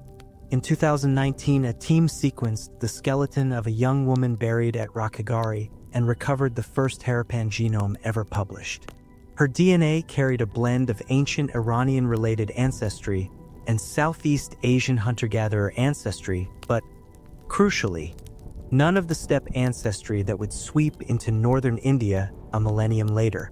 That single genome tethered the cultural Harappan horizon to a biological population whose descendants continued to mix only gradually with newcomers, a finding strengthened when a macro study of 523 ancient individuals placed the Indus component as a spine within today's South Asian gene pool. Isotope profiling now piggybacks on these extractions. Strontium ratios in tooth enamel trace childhood migration, while carbon-nitrogen signatures distinguish millet-based diets in Gujarat from wheat-barley diets in Punjab, letting researchers walk individual life histories through the shifting climate of 2000 BCE. Next-generation labs in Lucknow and Hyderabad are experimenting with petrospone nanomilling to boost endogenous DNA yields, raising hopes that dozens, perhaps hundreds, of new Harappan genomes will soon anchor questions of kinship, disease load, and even hereditary craft guilds. The script that once sealed bales of cotton for Mesopotamia remains mute, but computers are prying at its silence. A 2025 deep learning project built a 3-stage pipeline seal segmentation, sign extraction, and motif archiving that can isolate every grapheme on a corroded steatite square in milliseconds and dump it, with coordinates, into a searchable database. Parallel teams train transformers on sign order probabilities, comparing them to large Dravidian and early Indo-Aryan corpora. The goal is not a direct translation, impossible without a Rosetta Stone, but an automated phonetic plausibility filter that can score each decipherment hypothesis by statistical fit. Outside academia, open-source coders in Karachi have gamified the challenge, releasing a mobile app that lets users trace seal signs. The gestures feed handwriting data back into segmentation models, swelling the training set at crowdsourced speed. Even skeptics who doubt the script encodes full language concede that such pipelines will, at minimum, map regional paleography, exposing workshop schools and trade corridors invisible to typology alone. Research is no longer the preserve of specialists. In Punjab, a citizen science collective called Harappa hunt mails 20-meter satellite tiles to volunteers who tag potential kiln marks, slag heaps, or orthogonal crop patterns. Each tile receives 15 independent votes, borrowed from Dutch burial mound crowdsourcing protocols, with the strongest signals queued for drone verification. The first pilot round added 18 kiln clusters to the National Heritage Register. In Pakistan, where Khalistan sites erode under salt winds, local camel herders now carry GPS-enabled phones preloaded with a low-bandwidth reporting app. A 2-minute voice memo about a freshly exposed potsherd can summon conservation teams before looters arrive. These participatory models have begun to influence climate action NGOs. Reforestation projects along the dried Hakra Channel are aligning shelter belt trenches so they avoid subsurface walls detected by the very same community scouts. Heritage thus folds into carbon sequestration, and Bronze Age town grids steer 21st century agroforestry. All this data, however, must live somewhere.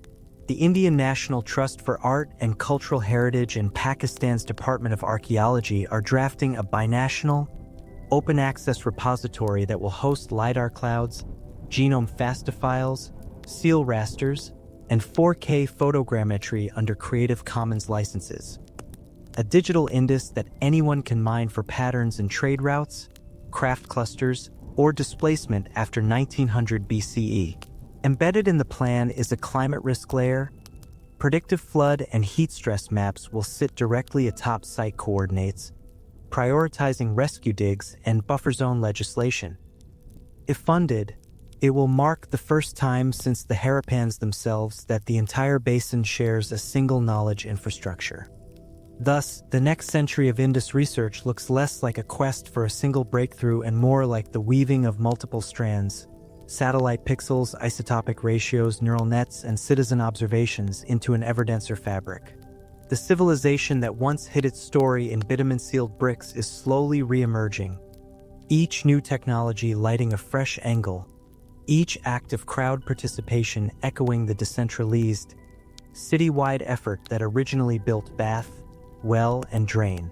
For 1,000 years after the Horned Lord was impressed on steatite, his realm is becoming one of the most open scientific laboratories on Earth. A place where a shepherd with a smartphone, a geneticist in Boston, and a machine vision coder in Bengaluru all work side by side to read secrets still warm beneath the desert sun.